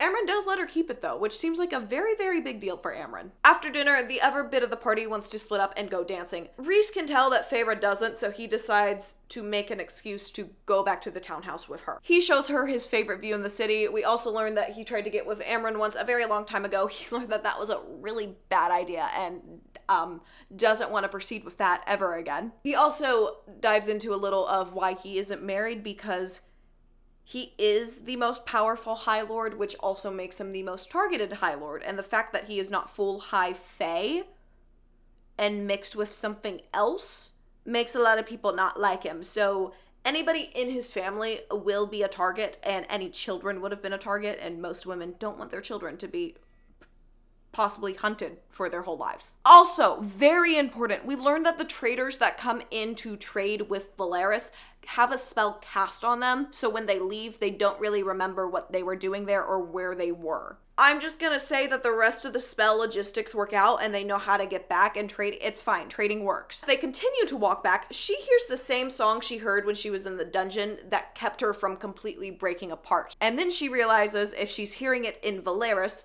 the city that Rhys runs, then it was most likely him that played it for her. And he said, "You were breaking and I didn't know what else I could do." Once they're both in their separate rooms, they use a magic letter to text in bed again, and there's far too much talk of licking for anybody's comfort level. So we're just gonna move on now. Next day, we get our first training lesson with Cassian. Azriel and Rhys are also training during this time. Now these two are taking a quick break from training. They're watching these two fight. And this is the first time that Feyre has been able to envision a possible painting she could make, and thinks of the colors she could use to make this painting because she's looking at how the light reflects off their wings. But it's just such a big sign that she's getting back to her more normal self. She's never gonna be back to the girl she was before, but she actually wants to paint, which is a really big step. Cassian eventually is like, "So we're gonna talk about the letter?" She's like, "Rhys told you?" He's like, "No. He had to tell Azriel because Azriel is keeping an eye on things at the Spring Court, so he needed to know, and then Az told me." She then makes a snarky comment about hiding his feelings for more. He jokes, "Old news." She's like, "I think that's what she says about you, actually." They eventually get back up. They're fighting again. She starts thinking about the awful relationship she had with Tamlin, but most importantly, she starts thinking about the people she had to kill to free everybody else and just starts sobbing as she's training. Rhys quickly comes over and wraps her in his wings. And he takes her face in his hands and says, "You will feel the weight of it for the rest of your life. And I know because I have felt it. But you can either let it wreck you or you can learn to live with it. Now, he was talking about how his family died and how he kind of lives with that for the rest of his life, which makes sense. She says, I'm sorry about your family. And he says, I'm sorry I didn't find a way to spare you from what happened under the mountain, from dying, from wanting to die. I have two kinds of nightmares. The one where I'm again Amarantha's whore, or my friends are, and the ones where I hear your neck snap and see the light leave your eyes. And it's fine. It's totally fine. Can they get married already? They haven't even had a first kiss, but they haven't had an authentic first kiss. What the heck? I love them. She asks, if you're the most powerful High Lord, does that mean your drop of power has more sway? And he says, try it. She tries to summon, she fails, but when she opens her eyes, he has summoned darkness around her and also has made little starlight sparkles in it too. I don't know where he got the glitter powers from, but he has them. He's like a My Little Pony over here. The next 4 days are spent doing various things, training, they go out for drinks again. One time they were out and Az and Feyre were sitting at the table guessing on who would go hit on Rhys-Anne next. Asriel always won. That's a very important detail that needed to be included, obviously. Rhys does end up turning everybody that approaches him down in a polite way. Now today, Amren has been there watching them train for a bit and Mor just got there to watch them train. And Cassian after a bit is like, what are you two doing here? Mor's just like, Rhys has news to tell you? Didn't Amren tell you? Amren in fact did not tell them. She was having too much fun watching Feyre not listen to Cassian at all because everybody always listens to Cass. And so it's way more funny for her to just watch Feyre disobey him. It's a great time. Amren's having a wonderful time. I just imagine her sitting on a rock eating popcorn right now. She's living her best life. Blood popcorn, I don't know. Drinking a goblet of blood. Rhys shows up and says, Feyre, Amren, and I are going on a summer holiday. They're going to the summer court to try to find the half of the book that they have. Cassian is like, no, Feyre, I want to go. Rhys is like, dude, you're literally banned from the summer court. You cannot come. Also, they're terrified of Amren. Who knows why? She's the most terrifying creature anybody has ever seen. She may look like a cute human girl, but she's got an aura. She's got big dick energy. I'm not including that. Rhys walks off. Feyre goes after him to talk to him because they haven't talked much since the fighting grounds. She asks him, are there any more traps set for me? He says, whoa, I thought I was forgiven after we were passing notes back and forth the other night. Come on now. She jokes, you would think a High Lord would have more important things to do. He just responds, I do, but I can't resist the temptation. The same way you can't resist watching me anytime we're out. Finally, she snaps back and says, you haven't been able to keep your eyes off me since Calamine, which is the first time they saw each other at the fire festival thing. And then the book says he has this little weird look in his eyes, and it has to be the mating bond, right? It has to be. It had to click in right there. He had to know. That's why he would make the deal with her. That's why he would risk so much for her in the underground when he had not done it for anybody else. It makes sense, right? What if I'm going insane? I normally don't even like mating bonds, but this one I don't know. It's fine. I'm okay with it. Anyways, we all make it to the summer court, and it is basically the beach episode of ACOTAR. I don't watch anime, I just know that there's a beach episode in all of them, and this feels like the beach episode that had to be in ACOTAR, because the summer court is on a beach. The houses are made out of coral, which seems like a horrible structure to build houses out of, but okay, sure, go for it, I guess. Now, when Feyre sees the summer court High Lord, she's like, I know him. It's actually just the little drop of power she has from that summer lord High Court? It's actually just the little drop of power she has from the summer court's High Lord in her that knows him. But, sure. This is when our High Lord Tarquin says, welcome to Adriata, the city that they're in the summer court. They have their introductions. It goes pretty well. We're introduced to Cressida, who's the princess, and then Varin, who is the prince, but also the leader of the guard. Now, he basically is just in charge of watching Amren, and Amren is kind of in charge of watching him. It's kind of a cat and mouse chase this whole time. They're a fun little sideshow of this. They're just always around each other, but not in a flirty way. It's always in I'm watching you way. Cressida is a little more aggressive and rude in these introductions, but it's in that royal manner where it's not actually rude, but you can tell it's supposed to be rude. Now, Feyre and Tarquin later are talking slightly away from the others. She starts flirting, being all nice, doing whatever she has to do to get close to them so she can get the book. Tarquin asks, how exactly do you fit into Rhys-Anne's court? And this is when Rhys chimes up, who is farther away from them, but obviously has heard every word, and says, Feyre is a member of my inner circle. and is my emissary to the mortal lands. These two rejoin the group at the dinner table. This is when Cressida decides to be like, you know, if Tamlin asked if you were here right now, we would have to actually kidnap you and take you to him because you are his stolen bride, technically, by fairy rules, and we would just have to give you right back to him. You know, just remember that, actually. I guess this is her voice now. I'm so sorry. Rhys just very calmly says, if that happens, I will kill who's ever responsible. Tarquin says, do not threaten me in my own home, Rhys. My gratitude only goes so far. Rhys just replies, it's not a threat. It's a promise. That night, our three are in their area of the palace that is only to them, so they're talking. They agree that they do like Tarquin and would like to not make him an enemy if possible during this trying to steal a priceless artifact from him. And then Rhys and Feyre have a tense conversation about what she's willing to do to get this book. And then she controls the water and throws it at his face. She can't tell if it's because she's closer to the High Lord and the Summer Court or just in this area that her powers seem to be easier to use that are his. She then asks him if Tamlin would go to war over her, and she says, I would go back if it comes to that. I don't want to be the reason for any more deaths. Rhysand honestly says, I don't know. And then he goes on another Tamlin is awful rant. That is his favorite rant to go on, and I really can't blame him, can we? Next evening, dinner on a boat. She's talking with Tarquin about maybe going to see the vaults and all this other stuff, and just seeing all the cool stuff they have to show off so innocently. They also talk about the unfairness of the human and fairy worlds, and Tarquin actually wants to abolish the stigmatism that's going on between the High Fae and the Lesser Fae. In the Summer Court, they're literally not allowed to be seen around the High Fae. In the palace, the Lesser Fae all have to hide and not be seen and do their work at the same time. And he would really like to get rid of that. She ends up making this comment saying that he would be very easy to fall in love with and even easier to become a friend of. And she is dying inside even more, knowing that she's gonna have to steal from this very nice High Lord. He's pretty young in fairy age. He's only 80, so he's basically still a baby, barely walking at this point. Also, this whole time, Rhys and Cressida have been awfully flirty, like really, really, really flirty. It's, she gets really jealous and is like, actually, I need a minute, and goes to stand in another section of the boat and doesn't rejoin the group until they're getting off the boat. Rhys and Cressida seem to go off on their own once they're off the boat too, so that really helps her jealousy so much. Now, the next day, she is pissed at Rhys. When she goes down to meet Tarquin, she doesn't even look at him. Rhys tries to reach out through their mind connection that they have, and she just completely ignores it, brushes him off, basically.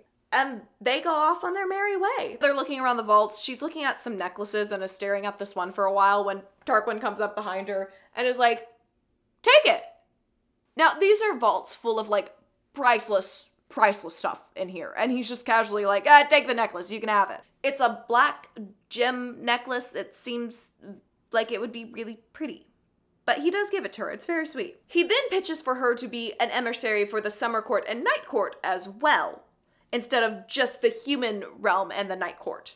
She is once again overwhelmed with guilt and just tells him, stop, you know I can't tell you anything. He tries to go back to a normal chill subject and says, if Tamlin asked if you were here, I would lie and say you weren't. And then later he says, you know, I think it would be easy to fall in love with you too, Feyre.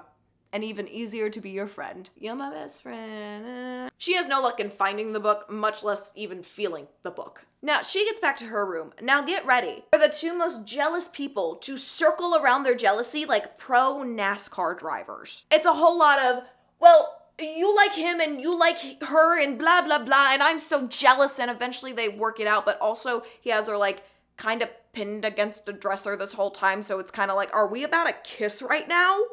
They don't, but almost? Not really, but they could have. And then they have a drink and say, to the people who look at the stars and wish. That's a lot of freaking people. Like that's a lot of people. Do you know that? You're not special for being like, oh, I'm gonna wish upon a star. So different. The next day, she's walking around town by herself and she's walking back to the castle. And this is when she sees this little, like, ruin-looking thing that would be hidden when the tide is full, but now that the tide is far back, she can see it. And she can also sense that the book is in there. That night at dinner, she brings it up as casually as possible to Tarquin, and she's like, oh, I saw this little ruin when the tide was low. Could you take me there tomorrow?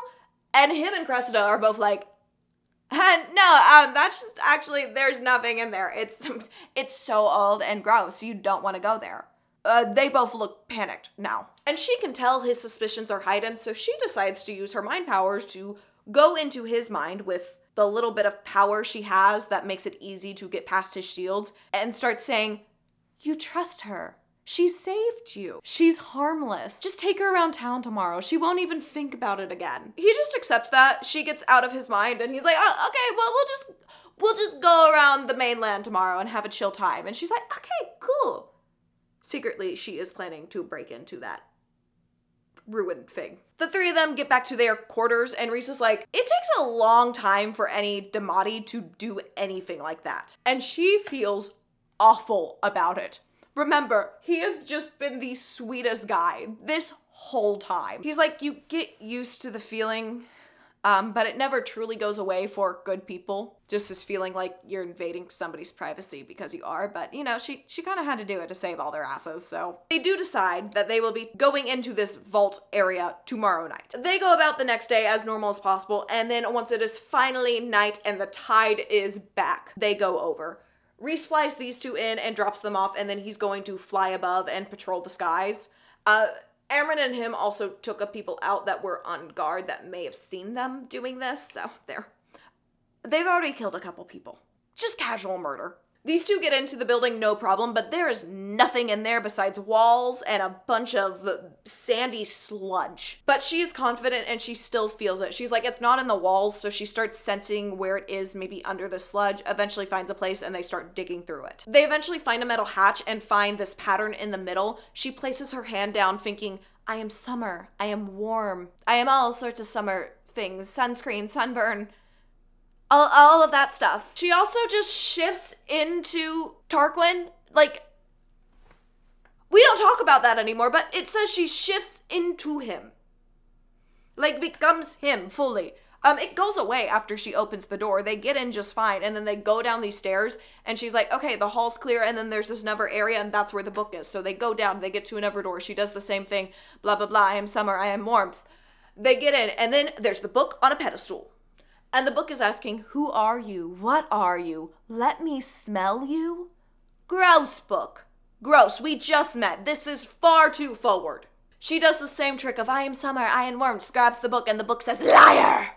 And then the door slams shut, locking them in there. Now, this is under, and there is a way for water to get in, meaning that when the tide is coming back, it could be really bad for them. Amren knows this. The water does start slowly trickling back in and faster, so she somehow breaks open this door, and it is taking basically all of her strength. She is insanely strong. They get out, they're running up the stairs, they get to the second door, it is closed, locked, they can't get out, it is, and then they start drowning. The water is covering them, they get to a point where she tries to breathe in and she can't because there's water, and then all of a sudden the door is ripped open, and there are the reefs, the water fairies, and they get them out, get air knocked back into them, and once they're up, they're alive, they have the book, they're out of there. The water reefs just go, we paid our sister's debt, and leave. This is because she had given jewelry to the one to pay off her debt when she didn't have fish to give for the tithe. That is the only reason they're alive right now. They make it to the shore. Rhys comes to them. Amren's like, what the hell? Where were you? He's like, well, you set off every alarm there was in that place somehow, so I had to go take care of some guards and make sure they didn't alert everybody else in the palace. And then they hear commotion from the castle, and he's like, guess I didn't get all of them. And then they winnow away. Their friendship with the summer court is probably not gonna last, unfortunately. They get back to his house, and Cassian just goes, what the hell happened? And Rhys says, I'm still wondering the same thing. She explains everything about how they got the book, the water reefs, everything like that. And then Amren starts laughing and looks almost human while doing this. And she says, only an immortal with a mortal heart would have given one of those horrible beasts the money. Whatever luck you live by, girl, thank the cauldron for it. Now, Feyre finally gets up and sits in the chair and opens the book, which is actually just like 3 plates of metal. If somebody gave me 3 plates of metal that were bound together. I don't know if I would consider that a book, but it's fine. Fairy world. It's a book. I understand magic book. Now the book greets her by saying, "Hello, liar," and then it starts singing the theme song to Pretty Little Liar, shockingly. It's such a shock that that show also exists in this world. The book and her have this really odd back and forth, and it says, unmade and made, made and unmade. That is the cycle. Like calls to like. I'm guessing referring to her. And then it calls her curse breaker and it opens. Now the writing on it is not the language they speak, but Amren goes a little pale. Rhys explains it's a language not of this world. It's the holy tongue. Okay, what is Amren? What is she? This is like a horror movie. But the plot is just figuring out what Amren is. He continues on saying, I didn't know for sure if it would be that way, but I had a feeling Amren might be the only one able to read it. And it might also give us a way to get you back to your people, your kind, Amren. I didn't tell you this because I didn't want to get your hopes up. Then they start talking through everything and they're like, bringing back Jurian still doesn't make any sense. At all. They don't really have an answer for that. They just all know it doesn't make sense and they don't know where that fits in this plan. Jurian also may suspect that Miriam is alive. I don't know who Miriam is still. It's the other creature that's like these two that was made into something new. Was it the Fae that he killed? I don't know what's happening here. Anyways, Jurian might know that she's alive, but shouldn't know that she's alive, and probably doesn't. But he would also do anything to get revenge on Dracon. Now that just sounds like a whole bunch of gibberish to me, but sure, we're gonna note that down and we'll circle back to it. And then Rhys finally says, we'll discuss this later. Yeah, we better discuss this later. Because I don't know what's going on. Every time I think I know what's going on in this book, it's actually the exact opposite. I get more confused, if that's possible. Don't know how it is, but I am. I'm gonna read some more and try to figure out what the heck is going on. I would really like to know. Like, really bad. It was just a compilation of me giggling.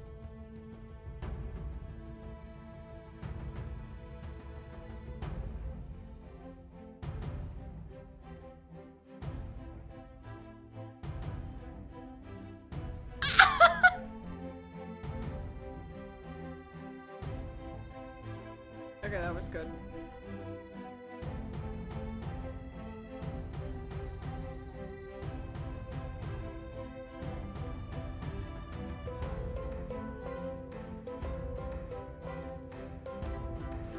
Why'd we have to make it weird? Let me out of this conversation.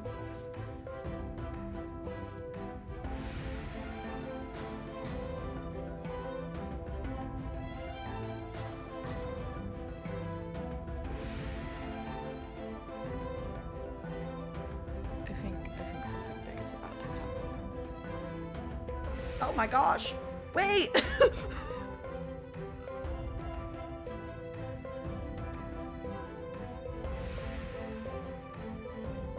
Oh, fudge. Oh my gosh!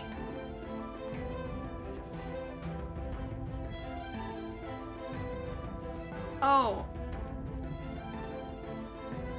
This is even better than what I thought it was gonna be.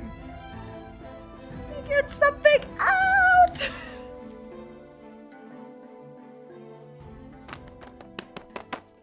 That's right, girl. We got some big plot developments and some big things confirmed.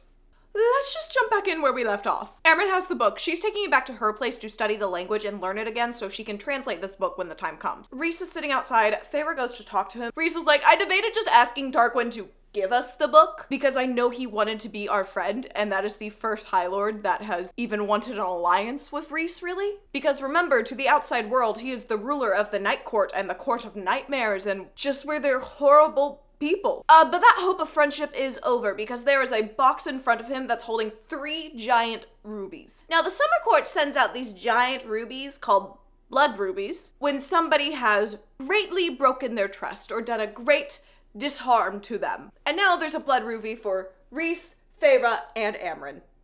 So if the Summer Court sees them, it's on sight. Feyre pretty calmly just says, well, we have to get through a whole war first, so we can worry about that later. She is great at compartmentalizing.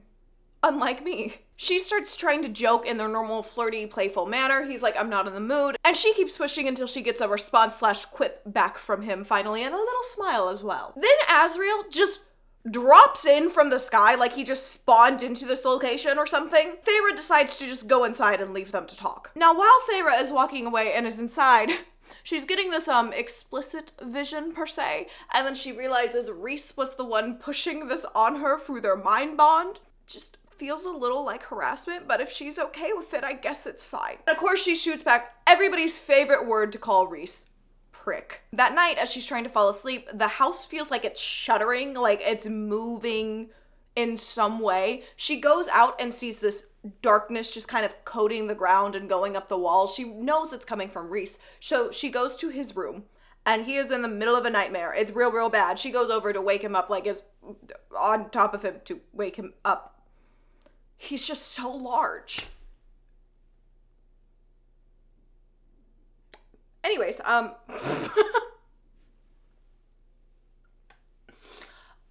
he does wake up. He does the normal thing we would expect from a warrior, which is like pin her down instantly and is like, ah, I'm gonna get ya.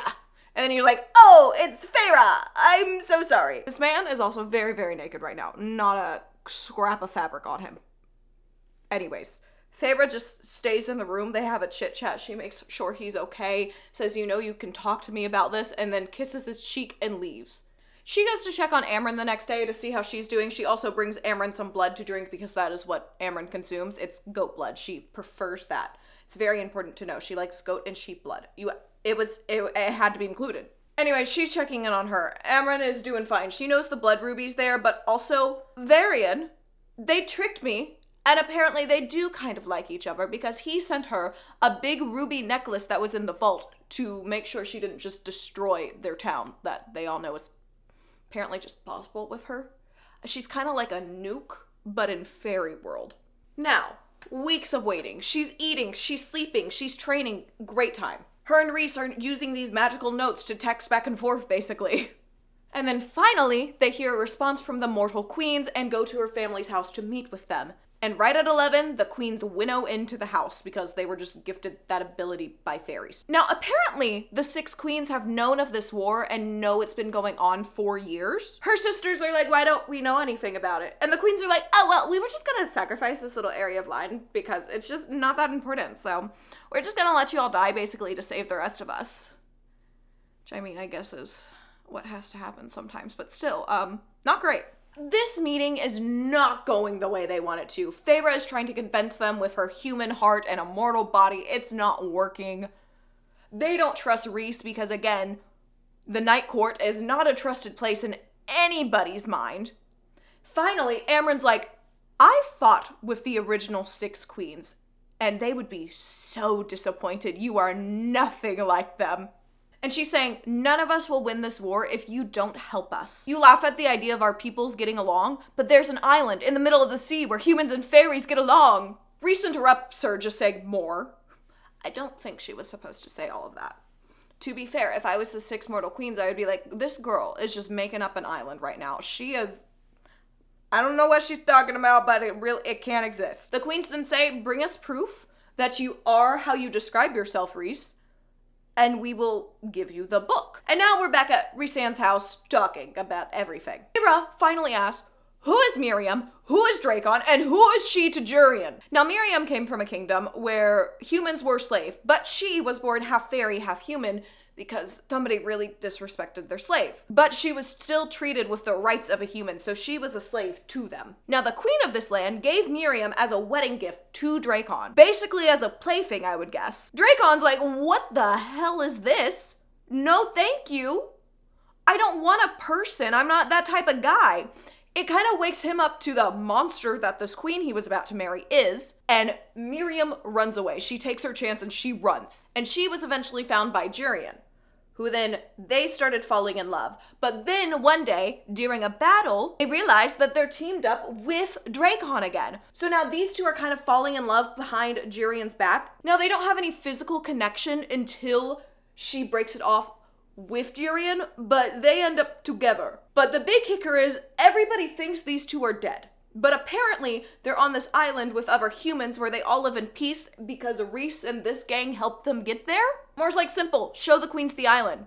Rhys is like, no, I don't govern that island. That is not a work of mine. It's not gonna work. I have to show them Velaris. But he knows how to show them Velaris without actually taking them to Velaris, which is by this orb that Mor's father has in the Night Court that they would need to go steal from him that can only tell the truth. So the mortal queens would know it's not lying. They're all going with this plan. Feyre is again talking to Rhys later by herself. And he says, I'm thinking of asking you not to go with us. You will see me in a role I have to play that I don't want you to see, and I don't want you to have to play the role that you will have to play if you come with us. She's like, nope, come in. Sorry about it. I mean, this girl is going to come on every mission. This guy traumatized her, and now she cannot be left alone for more than 1 second. I mean, fair, she is a very powerful fae, and I think she can fight pretty decently now, so I don't know why we're trying to bench her. This is like benching the Scarlet Witch or something. Like, our girl's right here.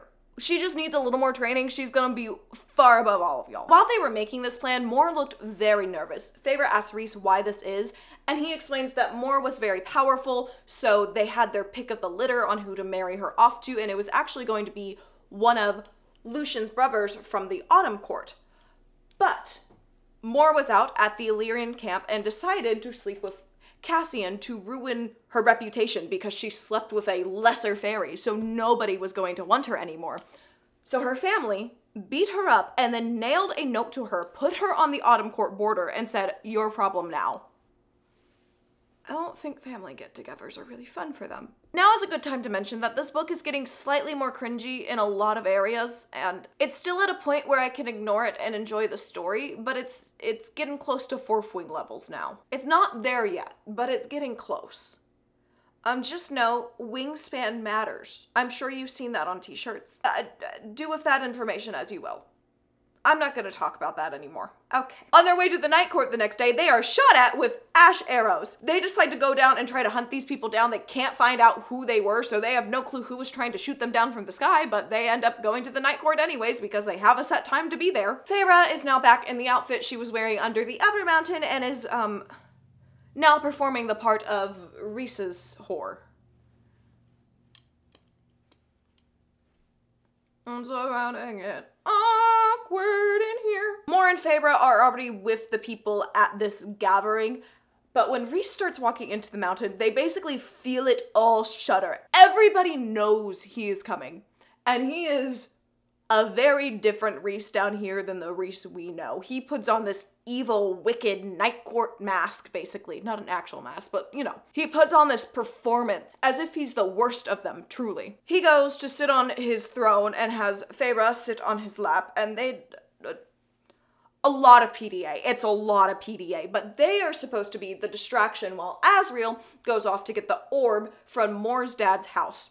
Now, Mor's dad is talking to Rhys because Mor's dad is in charge somehow. He's a higher up in the Night Court. And then they're kind of distracting him with their little PDA uncomfy sesh. Mor's dad does not want to be there, but he is. And you know what? Sorry, dude. I actually don't care what you want at this point. You're awful. To sum it up, they both feel a lot of emotions as they're playing these roles. Their bodies are reacting in certain ways for them playing these roles that they have to play that they would never want to do otherwise. Asriel gets back, gives them the nod. He has the ore. Feyre goes on with the plan to walk by Cassian for him to look after her. I don't know why this makes sense, but she's talking to Cassian now. But as she's passing, Mor's father says, you'll get what's coming to you, whore. And this is when Rhys, in that wicked Night Court performance he is doing, which I don't even know how much of this is a performance, he proceeds to break both of this man's arms in many different places, and a finger as well, for good measure, and then says, you will not go see a healer. And if I am told you went to go see a healer, then I will break your body beyond repair and bury you in pieces. Okay. Sick. Yeah. I say we do it right now, man.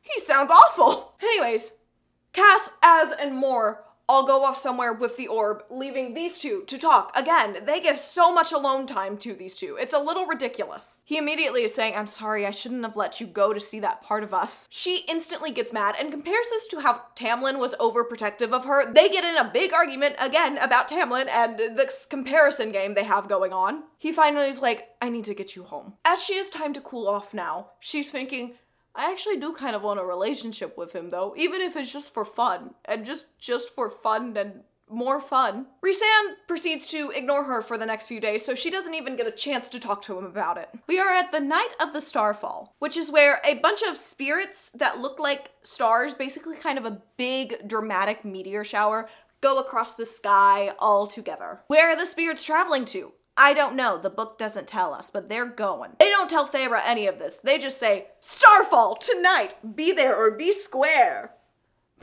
What is going on with me today? Okay. Anyways, Cassian comes and picks her up. Not Rhys, Cassian. He takes her up to the House of Wind, where the whole party is at. It's them and a bunch of other party guests as well. Moore comes over, they're chit-chatting. Eventually, Rhys finally comes over and starts up with their normal banter. Moore's like, actually, I gotta go be somewhere. Bye, y'all. She just says, so, you plan on ignoring me some more? Strong opener, Feyre. Good job. 10 out of 10, fighting words. Rhys just says, I'm here now, aren't I? Such a guy response, I can't. Then Starfall starts to happen. They're watching it, they're standing very close together.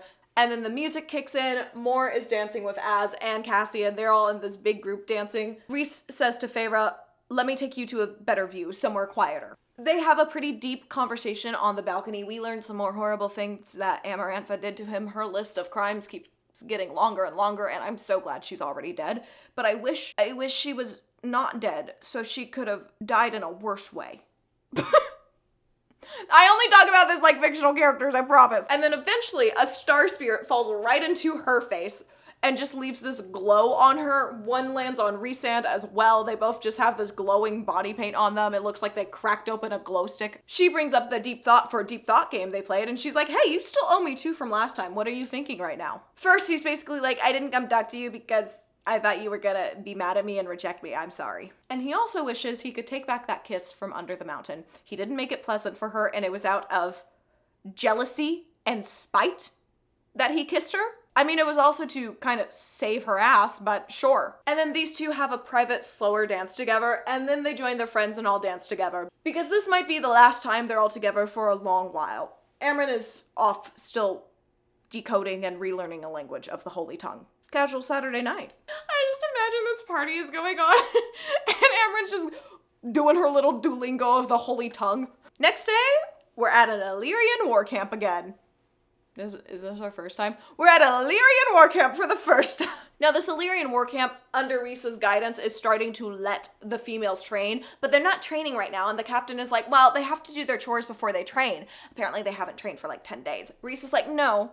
They're gonna train like the guys do on a normal schedule. They're not doing chores first anymore. Get it under control. Cassian, make sure he gets it under control. And then Rhys and Feyre go off to train her abilities far from everyone so she doesn't like accidentally blow up the war camp or something, you know? And right before they start practicing, she asks, so when did you meet Tamlin? He's like, okay, magic for an answer. That's our new game. She does some magic. We figure out that Tamlin was born like right when the war was ending. Once he was grown up and at all the fairy functions and stuff like that, Rhys would actually go and find him and make conversation with him. He could tell that he was actually in a very similar boat as Tamlin because he never wanted to be the High Lord. He has brothers or those ahead of him that wanted to be, and he could tell Tamlin had no interest in that life. She asked, did anyone know some more magic? He's like, Cassian and Azriel knew. Tamlin's dad also knew and did not like our friendship because he is kind of a half-breed of the High Fae. He shouldn't be able to be a High Lord and also part Illyrian. High Fae are very stingy people. But because Tamlin's dad didn't like Rhys, he decided to set a trap for Rhys that also involved his mother and sister. But Rhys had to stay behind and work on some stuff, so only his mother and sister got brutally murdered by Tamlin and his family. Because Tamlin was too scared to go against his father's will and not be there that night. Then, Rhys's father and brothers bring Rhys along to take Tamlin's fathers and brothers down that killed his sister. They kill all of them, they kill the dad, and then his dad kills the mom, which Rhys was not thinking was part of the plan, and he did not want to be part of the plan. He's trying to convince him not to go kill Tamlin, but his dad goes and tries to do it anyway. Tamlin is getting this power of the High Lord now, kills Rhys's dad, and then he just stands there and watches Rhys get his power as the High Lord. They became High Lords on the same night because their dads both died. I mean, they could have made it a trauma bond, but Rhys just decides to run away. Whoa. That's a very dramatic story. I just want to know some of the fairy gossip, man. It's gotta be the best. She gets really mad because Tamlin never told her any of this, and then she explodes all the forest around them with her fire powers from the Autumn Court. And then she's like, I want to paint you.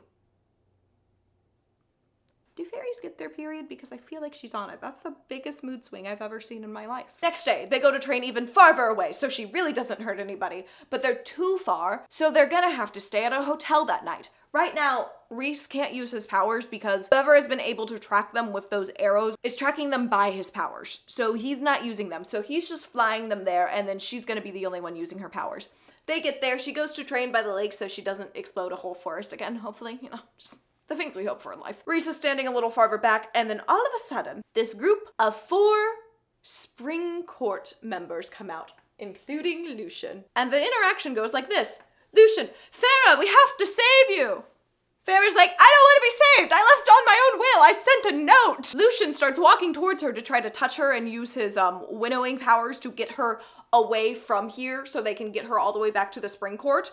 But she, again, figures out how to winnow right next to Rhys because they were separated by this group. She stands next to him. Rhys makes some insulting comments at Lucien. Lucien's like, oh my gosh, this guy again. Makes some insulting comments back. And then finally, Feyre's like, I'm part of the Night Court now. Leave. He's still kind of arguing with it. And then she figures out how to use her shape-shifting abilities to grow wings like his. Lucien's like, what have you done? And she's like, when you hang out with darkness for too long, you find friends in it. Now, she is playing this part because they don't know about Velaris. They don't know about the softer side of Rhys. But she does, and she knows she also needs to play this part to keep Velaris safe. Before Lucien leaves, he looks at Rhysand and says, you're dead. You and your entire cursed court. They get to where they're staying tonight, which is actually kind of a brothel, but they've got a room.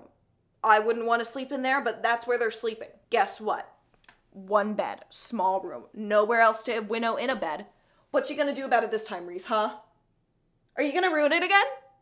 No, he's not. It actually gets incredibly awkward really fast, and I'm not a spice scene person, okay? I just wanted cute times, and neither of them even has a nightmare. It's still ruined. But it starts because he's like, oh, we're just gonna cuddle for body heat, and then she starts touching his wings, which is like a sensitive spot, apparently. Oh my word, I hate fairy books. They make me say the weirdest things. They don't go all the way, but they go pretty far during this time, and then the next day, they just don't speak about it. Once again, pro NASCAR drivers going in circles around their emotions. He's flying them back and he's like, I have one more thing to tell you. And then boom, he's shot with multiple ash arrows that are tipped with poison, and he goes falling down and he yeets her. Just chucks her away from him as he's falling to the ground with these ash arrows in. She's falling. She catches her shelf. I got too excited. She catches herself with one of her windshields. She kind of bounces off of it, but she's okay. She's in the treetops. It's getting dark in this forest. She hasn't been in a forest when it's dark, but there's creepy noises. She's freaking out. She figures out how to winnow once again and starts winnowing towards Rhys. She can't feel him through the bond anymore, but she's going. She's tracking down the arrows that were shot. She's following the trail they led, and she follows it all the way to this cave that he's in. She winnows in, takes out some of the guards in there. The guards who were guarding the outside go running in. She kills them too. She kills like 6 or 8 people very fast to save him. Gets him, and then winnows away to a cave she had seen earlier that day and starts getting the ash arrows out of his wings. And once they're out, his body is able to heal over again and start clotting up the wounds, so he's not gonna just bleed out. Now, as she's getting these ash arrows out, she's kind of telling him stories about her life just to keep him distracted as possible. After they're out, he's like, it was Hybern surgery. It was... He's like, it was Hybern soldiers. And then he passes out / goes to sleep for the night. He's not doing great the next day. The poison is definitely in his system. So she decides to go out and casually trap a cereal again. And she does. I don't know if there's one cereal or many, but this one seems to know her. So is it the same one? That doesn't make sense, but I don't know. I don't think it's the same one. Are they all connected in a hive mind? Somebody explain these creatures to me. Now, this is a creature that can only tell her the truth and knows basically everything. So she asks, how do I cure him? And the cereal explains, he can just drink your blood because you have the power of the Dawn Court in you. Also, if you want to speed up the bonding of your mate, you can just have him eat these pink flowers that are down by the river. She's like, hold up, mate? I'm like, ah! Mate! I knew it! I'm flipping out over here. The cereal's like, oh, he didn't tell you. Yeah. Your mate is the High Lord of the Night Court. She gets back. She is in a mood and makes him eat this flower and drink her blood, and then tells him, you don't get to ask questions, just answer. And then says, how long did you know I was your mate? He freezes in panic, as anyone would do when you make this girl mad. She, again, very powerful. I would be terrified. Also, he never really wants to hurt her feelings, so I don't know why he kept this from her, but he did. It makes no sense. The first thing he does is ask, how long have you known I'm your mate? She's like, I said no questions. That was the one rule. He just says, Feyre. She repeats her question. He figures out that she must have hunted down a cereal again to get all these answers and get this answer that she is his mate. And he explains, I suspected for a while. I knew for certain when Amaranth was killing you, and when we stood on the balcony under the mountain, right after we were freed, I felt it snap into place between us. I think when you were made, it heightened the smell of the bond. I looked at you then, and the strength of it hit me like a blow. Smell of the bond? All right. She asked him, were you going to tell me? He says, I was going to tell you yesterday. Or the fact that we were planning to sleep together soon, I was going to tell you before we did that as well. She then asks, did the others know? He says, Amren and Mor knew. Azriel and Cassian suspected it. They argue about why she didn't know about this. His argument is basically, I didn't want to force you. I didn't want you to feel trapped with me. Her argument is, this is a giant thing in Fae culture. You should have told me. And then she's like, take me back to the camp. He's healed up enough. He winnows them back right outside the cottage. Cassian and Mor are looking out. They run out to get them. Cassian brings Rhysand in, but Mor sees Feyre's face and can tell she is pissed. And she says, take me somewhere far away from here. Mor's like, you sure? She's like, yes. She takes her to this house on the hill. It's in the middle of nowhere. She explains that it is heavily warded and only the people in their family are allowed to go into it, or if somebody is invited in, they can go in as well. And she's like, you're allowed in. She's like, because I'm Rhys's mate? Yeah? Mor's just like, did he tell you, or did you find out? I think she knows the answer. She then just tells Feyre that the house will take care of anything she needs. If she needs anything, just ask the house for it. It's magic. And then she's like, I'll be back in 3 days to check on ya. And Feyre is now left alone to think over many, many, many things. So many things. My guy, you knew she had trust issues already. I don't know how he thought this was a good idea. Especially with her. Like, I see where he was coming from in wanting her not to feel forced into this relationship. But also, it's a mating bond. It's a big thing. You should at least... My gosh. And also, these girls are not girls. They should have said something or really forced him to tell her. What the heck, Amren and Mor? I don't even want to look at y'all. If you know a guy and he has a mating bond with somebody and won't tell her, you make him tell her. This is not a situation any of us are gonna run into, but I need to make sure we're clear on this. Anyways, Rhys seems like he's gonna live. She's really mad, but she'll get over it, I'm sure. And I don't know, we only have a little over 100 pages left in this book. I don't know what's about to happen, and I'm rather scared. If I knew what type of battle was about to happen, I would feel better, but I know nothing. I just don't want any of our core people to die yet. I'm not ready for that. I know it has to happen at some point, but I don't want it to. And I feel like Azriel is a sacrificial lamb, maybe more, and I don't like it. Okay, I'm gonna go read the rest of this book. Is Elaine dying at the end of this? I don't know. Okay. Deep breaths, guys. Deep breaths.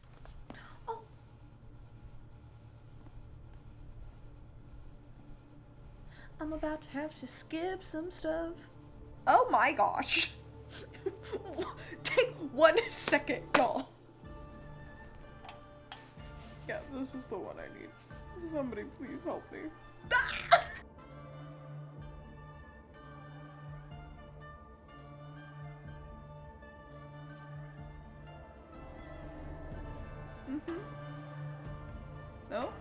Okay. Whew. Whew, we made it, y'all. He's in love with Cassian? Question mark?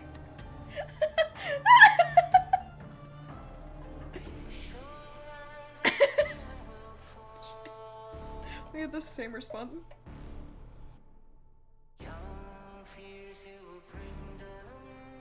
Okay, well. Oh.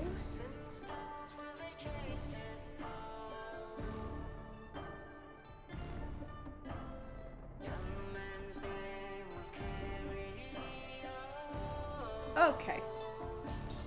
I don't want to be here. Let me out. Oh, you.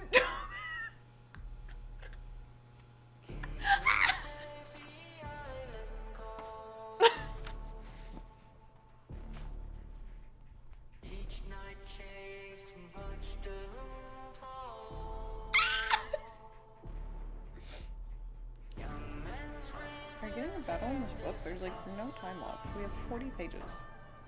What is there to happen? What the? Iron Man? Oh. What the?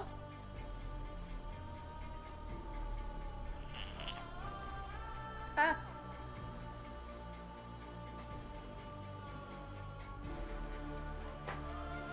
That's not, it's not a funny prank, guys.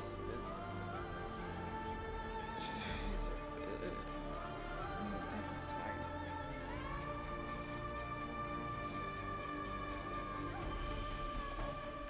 Is it?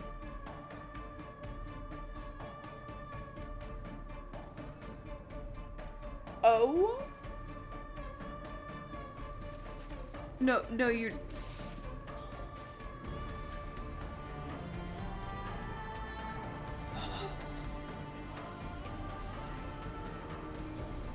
Okay, we have to keep going. I want them dead.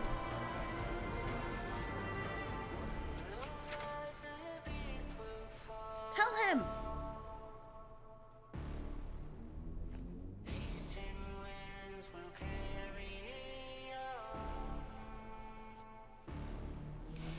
Oh.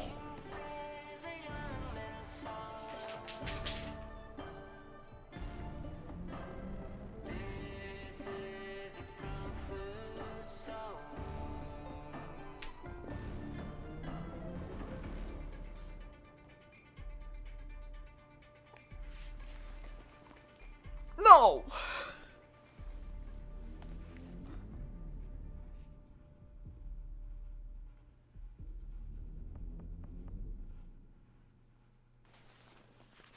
Okay.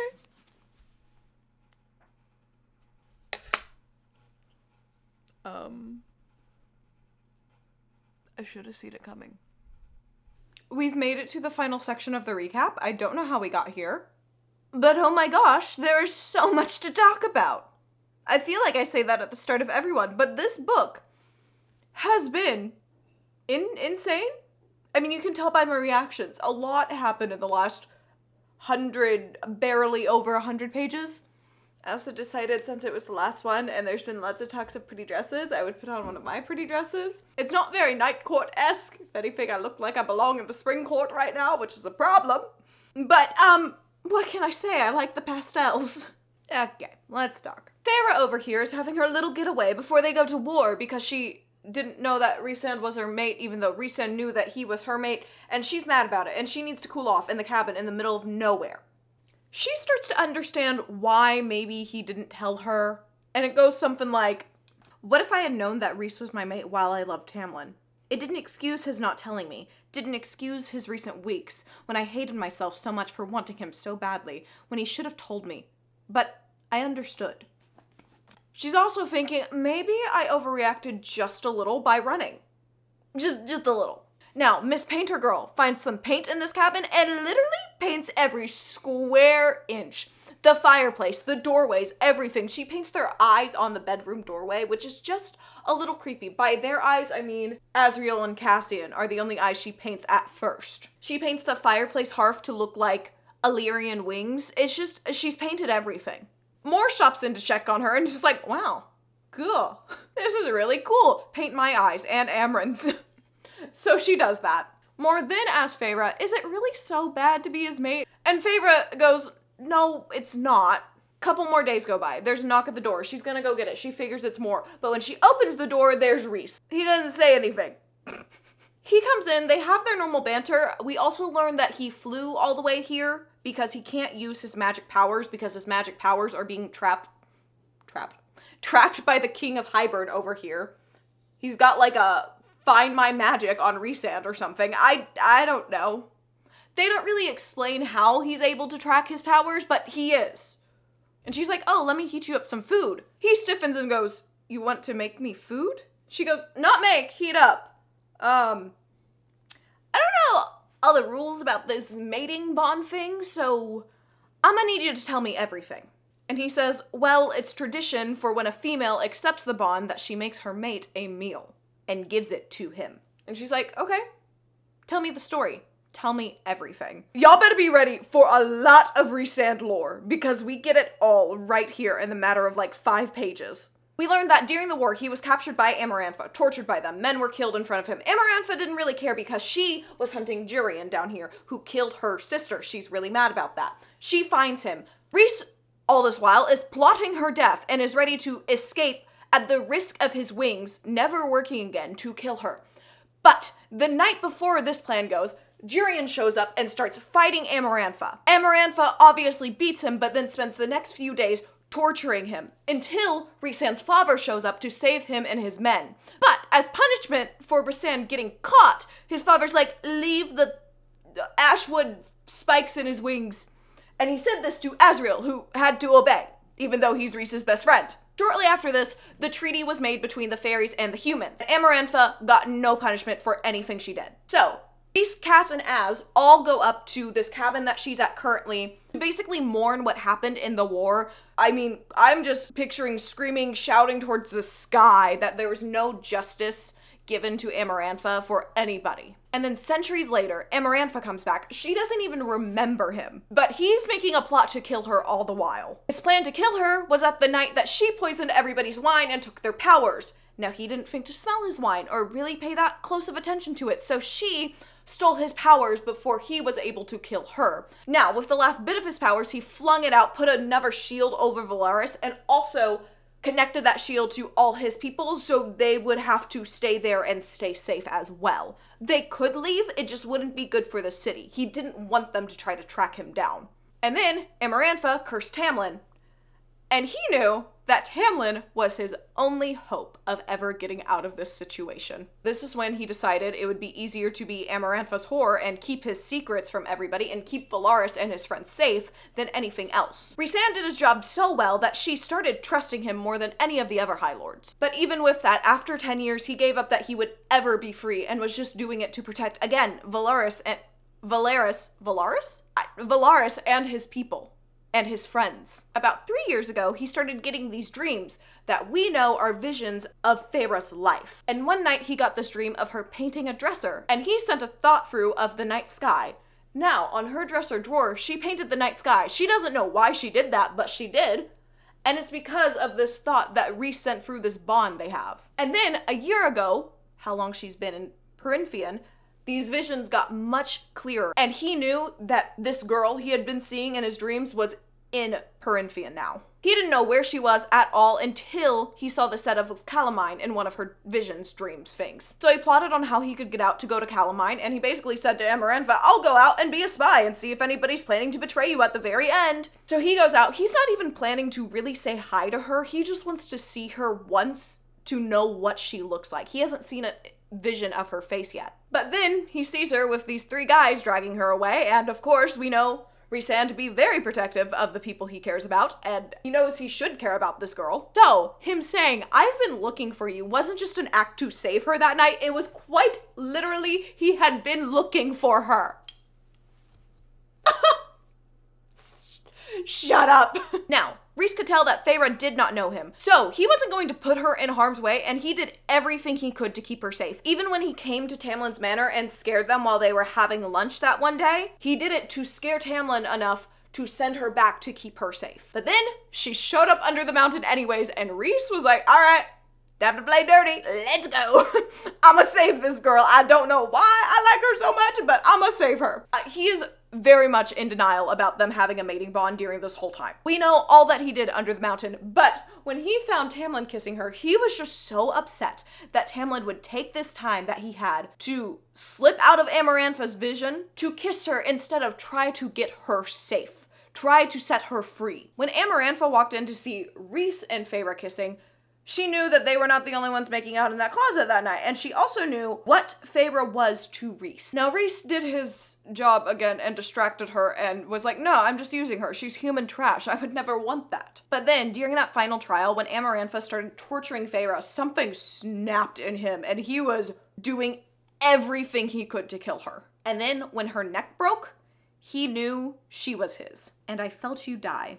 And this beautiful, wonderful thing that had come into my life, this gift from the cauldron, it was gone. In my desperation, I clung to that bond. Not the bargain. The bargain was nothing. The bargain was like a cobweb.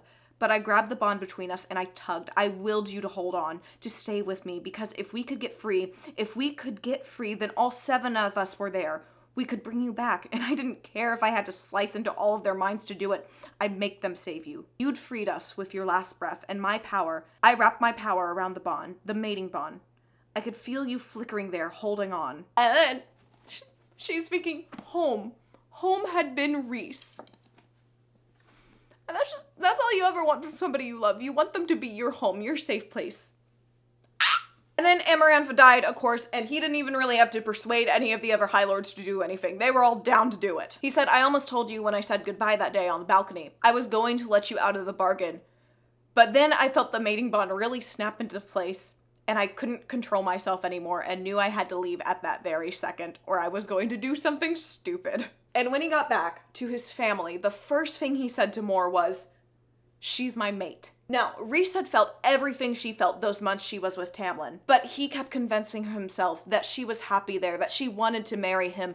But then, on her wedding day, when she was calling out for help, he couldn't resist it anymore, and that's when he showed up and all of this happened. It killed him inside to send her back every month, to get her back even worse off than she was before. And then we know Rhys completely snapped when she was locked up and basically risked going to war with the Spring Court over her. Seems like a normal Fae male thing to do at this point, honestly. During this, he said, and I just loved you so much. And she says, you love me? Holding the bowl of soup now. He just nods yes, and she places it in front of him, accepting this mating bond. You know, I just snapped back to reality and realized what I was talking about. Okay. Alright, then they have so much fun with each other for like the next 10-ish pages, maybe a little more. They also talk about possible ceremonies to officialize the mating bond, to make her some part of his court officially, or maybe they could even do a wedding ceremony if she wants that since she was human. He's just throwing out ideas. They get back to the cabin the next day, and Cassian, for some reason, is itching for a fight, because he instantly starts trying to rile Rhys up. Now, Fae males, after they mate, are very territorial and can get angered very easily during the first week or so of the mating bond being a thing. Cassian makes some comments about Feyre, and they end up fighting for hours. It said hours. Oh, Cassian is such a prick, and I love him for that. Truly, what an icon. What an icon. These two are made for each other, and you can't convince me otherwise. I love them. They're my favorites. Then at dinner, after Rhys had cleaned up and they probably did some more stuff, these two walk in, and the group stands up to them and bows, saying to her, we will serve and protect. She just responds, thank you, but I'd rather be friends first, guys, and then we can worry about the serving and protecting. But friends is the main priority. So during this time she was up in the cabins, the mortal queens finally got back to them about the second half of the book. It took them forever, but they got back. So the next day, they head out to her family's home. Now, only 2 of the queens show up, but they still show them the orb, explain what it is, and show them Velaris. And they still deny them the book. Okay, it's whatever. You just want everybody to die. There is a lot of back and forth between everybody, but Nesta, like always, gets argumentative and basically just starts insulting them because the queens are not giving them the book at this point. It's obvious. And Cassian gets up to walk over next to her to be like, I'm with her too. I got you, girl. Now, the queens leave, don't give them the book. But they look at where the Golden Queen was sitting, and there's a box containing the second half of the book with a note on it that says, hey, I read your letter about the woman you love. I believe you, and I believe in peace. I believe in a better world. If anyone asks, you stole this during the meeting. Do not trust the others. The sixth queen was not ill. Now, from your great detective skills, I'm sure you can figure out that I left out that the sixth queen was ill, and they said that. That's all you need to know. She left that note. Something is obviously going on with the mortal queens, but they take the book and they go back, give it to Amryn so she can start decoding this. Before they went back, they did offer to Nesta and Elaine to come stay in Velaris with them to keep them safe. They declined this because they're stupid. No. Okay, I'm just saying. You know the fairies are nice. Your sister trusts them, and you still won't go to see the really pretty fairy world? No, I think they're a little insane. They do leave a unit of soldiers with them to keep them safe. A couple of days pass. Rhys is dealing with the Court of Nightmares. He left that afternoon. Cassian and Azriel are, of course, in the house to make sure she's safe. There's nothing she can do about that. They will be protecting her as they should, since she's probably, like, are they married? I don't know. What are they? They're mated. Anyways, they're mated. Ew. Okay. Hate that. Okay. Yeah, anyways, they're gonna stay there because of many, many reasons. Also, one of them being she's their friend. Cut to the next day. She decides to run out and get her sister Nesta something for her birthday. Cassian goes with her. Feyre is playing wing woman number 1 for her sister during this scene. She's like, so, like, Nesta's really picky with those she loves. And, you know, it just takes a little more work, but she loves her people so fiercely and more than anyone else. Cassian's like, why are you telling me this? She goes, you know, I just thought you would want to know. Just in case you wanted to know some fun facts about Nesta. I figured I could give them to you. And then, as they're looking in the river, the water starts to tremor. And they look up, and there's a bunch of Ator-like creatures over here flying into the city. They're not supposed to know they're there. They're like, what's going on? Cassian is telling her to get back to the house that is heavily warded and nobody could get in. Of course she doesn't do that. I don't know why we keep telling her to run at this point. She's not gonna. Anyways, he throws up this giant shield over the city. The Ator creatures are breaking through it. They're getting in. And then a creature from above them starts falling down. He jumps on top of her to keep her safe. And then they look at what splatted on one of the light posts, and it is the Golden Queen who left them the book and the note. She's very dead. She is beyond dead. It's like, it's very much overkill. And then the Ator shows up, and he's like, regards from the mortal queens and Jirian. He's here too. He just had to come back and instantly pick a fight. To Feyre's credit, she actually does start heading towards the house, but then she sees all the destruction happening in the city, and she's like, why am I doing this? Why am I not helping defend the city that I love? And where all of my favorite people are, besides my family, but you know, who needs them? So she turns back and goes to protect the art district that doesn't have anybody protecting it right now. She's taking out people, she's winnowing back and forth, she's stabbing people, but then there's a lot of people, but she's by the river, so she uses her water powers to make these water wolves that start just taking them down, and she's running in the center of the pack. I mean, what a sick image. I love it. And then the Ator creatures start flying away, so she turns them into hawks that are like splashing on the Ator creatures.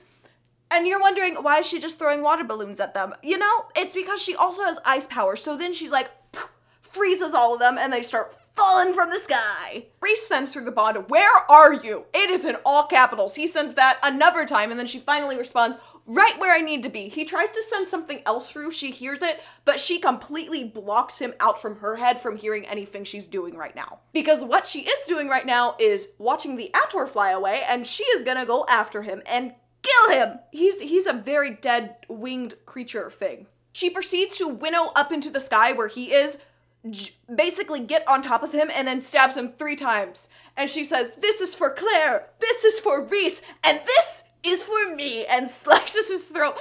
He falls to the ground. She winnows so she doesn't take the brute force of falling to the ground from that high. And she's like, well, okay.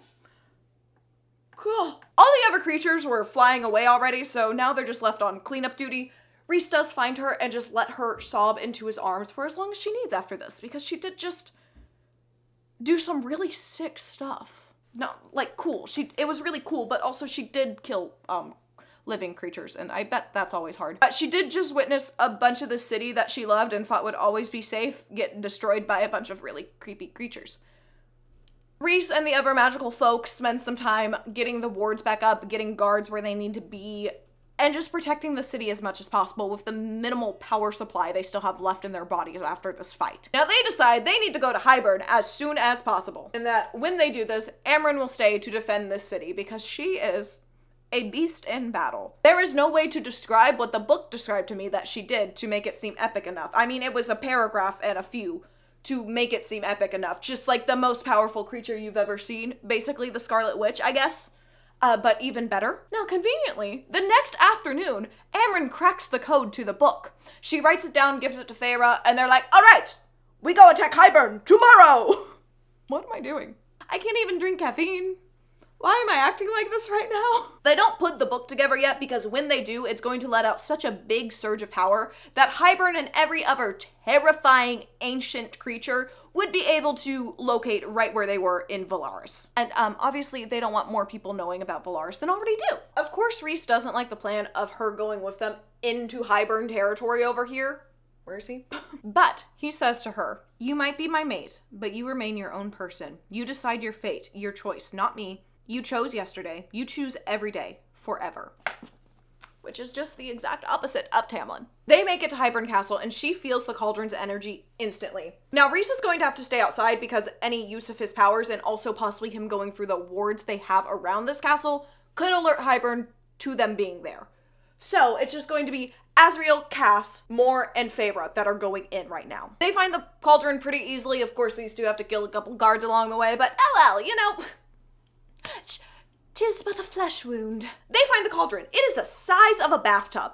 Don't know why that's important, but it is, so it's a big cauldron. I thought it was like one of those little ones. No, it's giant. Feyre, in her way of talking to every magical thing, gets caught up in talking to this magical, ancient creator of existent cauldron, and she knows that just using the spell without putting the books together will not be powerful enough. And she's like, all right, gotta put the books together. Mor's like, uh-oh, don't do that. They try to stop her, but she puts the books together. She feels this rush of power, and then it's gone. She's back in her strange trance with the cauldron. She's not doing anything. Finally, Azriel snaps her out of it, and she hears footsteps coming towards them, getting louder and louder, and then walks in Mr. Jurian. Then Rhys winnows in and appears by her side. He's like, what's up, guys? What we doing in here? Jurian, so good to see you. What are you doing here? Jurian asks, where's Miriam? Mor tries to give him the whole thing of, she died, you know that. And then he's like, no, I know, that's bullshit. And she's like, yeah, her and Dracon are actually very happy together, so. Sorry about it, buddy. Feyre is grabbing onto Rhys's hand now and also holding onto the cauldron, hoping she can winnow away with it as well. When she feels his power and her power and everybody else's power go away, besides Jurian. They're about to run when the king of Hybern shows up. He's coming down the stairs, and then frickin' Jurian shoots Azriel in the chest with an ashwood arrow. So now they're stuck here because we're not leaving Azriel behind. He's too good. We can't leave him. So they all follow the king and Jurian while they carry a very hurt Az. Mor is freaking out. We're all freaking out right now, and they go into the throne room. And you're never gonna guess who is in this throne room. Tamlin and Lucian. They're standing right there because they made a deal with the king of Hybern that if he got Feyre to them, that the king of Hybern could use Springcourt lands to move his armies through when he attacked Perinfian. Tamlin has the audacity to be like, I'm taking her home with me. She's like, no, you spineless, stupid idiot. She's just saying what we're all thinking. I mean, whoa! He took crazy Stalker X way too far. She sent the letter. He got the letter. He knows. And the king says, you'll say differently when I complete the final part of our bargain. The king is going to break the bond that she has with Rhysand. breaking the bargain they have, breaking the communication they have. She's begging Tamlin now to stop this. Don't make her go with him. Of course, he's not listening, thinking she's just a crazy girl who doesn't know what she actually wants in life. Then she starts talking to the spell that is taking away their power, and she's like, I am Fey and not Fey, all and none. You do not hold me. I am as you are, real and not, little more than gathered wisp of power. You do not hold me. You do not hold me. You do not hold me. And somehow this works like it always does. So she gets her powers back. During this time, Tamlin was walking towards her, obviously trying to get a hand on her to winnow away with her, so she just winnows right over to Rhys. And this is when Hybern goes, oh, interesting. And he understands that Rhys is Feyre's mate. Tamlin goes, what did you do to her? I'm sorry, sir, do you not know what a mate is? Because you seemed to know earlier. Your parents were mates, weren't they? Weren't they? Now, she's getting all her powers around her. Water, fire, wind, earth, avatar? Anyways, all her powers vanish because all of a sudden the spell takes hold of her again. She tells Tamlin, if you take me away from my mate, I will destroy you. And girl is not kidding. I'm sorry, did we just see the whole avatar experience she put on for you? I would be taking her very seriously right now, Tamlin. Very, very seriously. And Tamlin, Mr. Audacity himself. Don't know where he gets it from, but he still has some to use.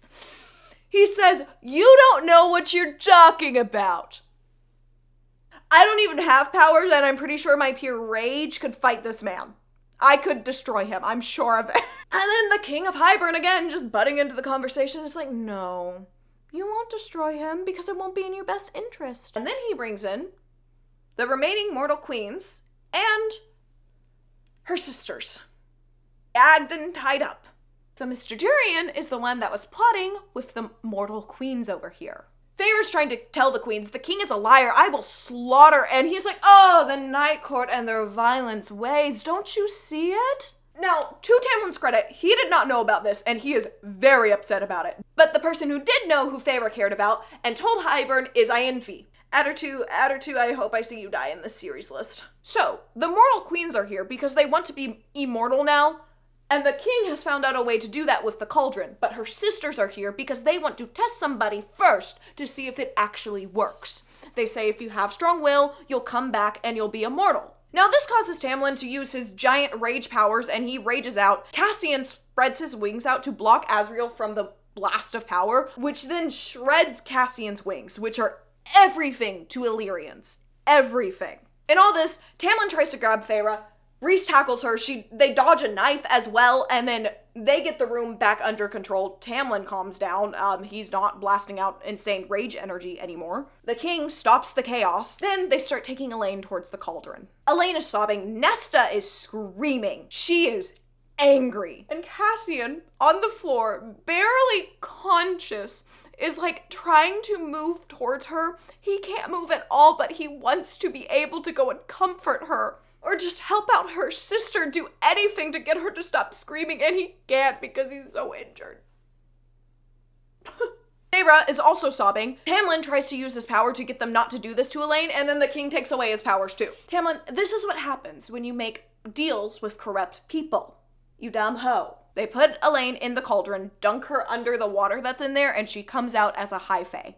Now, she's just in a little nightgown and obviously cold, so Lucien runs over and gives her his coat and stays by her to make sure she's doing okay. Feyre is now on her knees crying as they're dragging Nesta over, who is fighting them every step of the way. She is not going with peace. Even when they're trying to get her under, she is fighting them. During this time, Rhys is also now next to Feyre, holding her, guarding her. They can't do anything to stop it. And when Nesta comes back out from that water, Feyre can tell that she got more power than that cauldron wanted to give her from her fighting.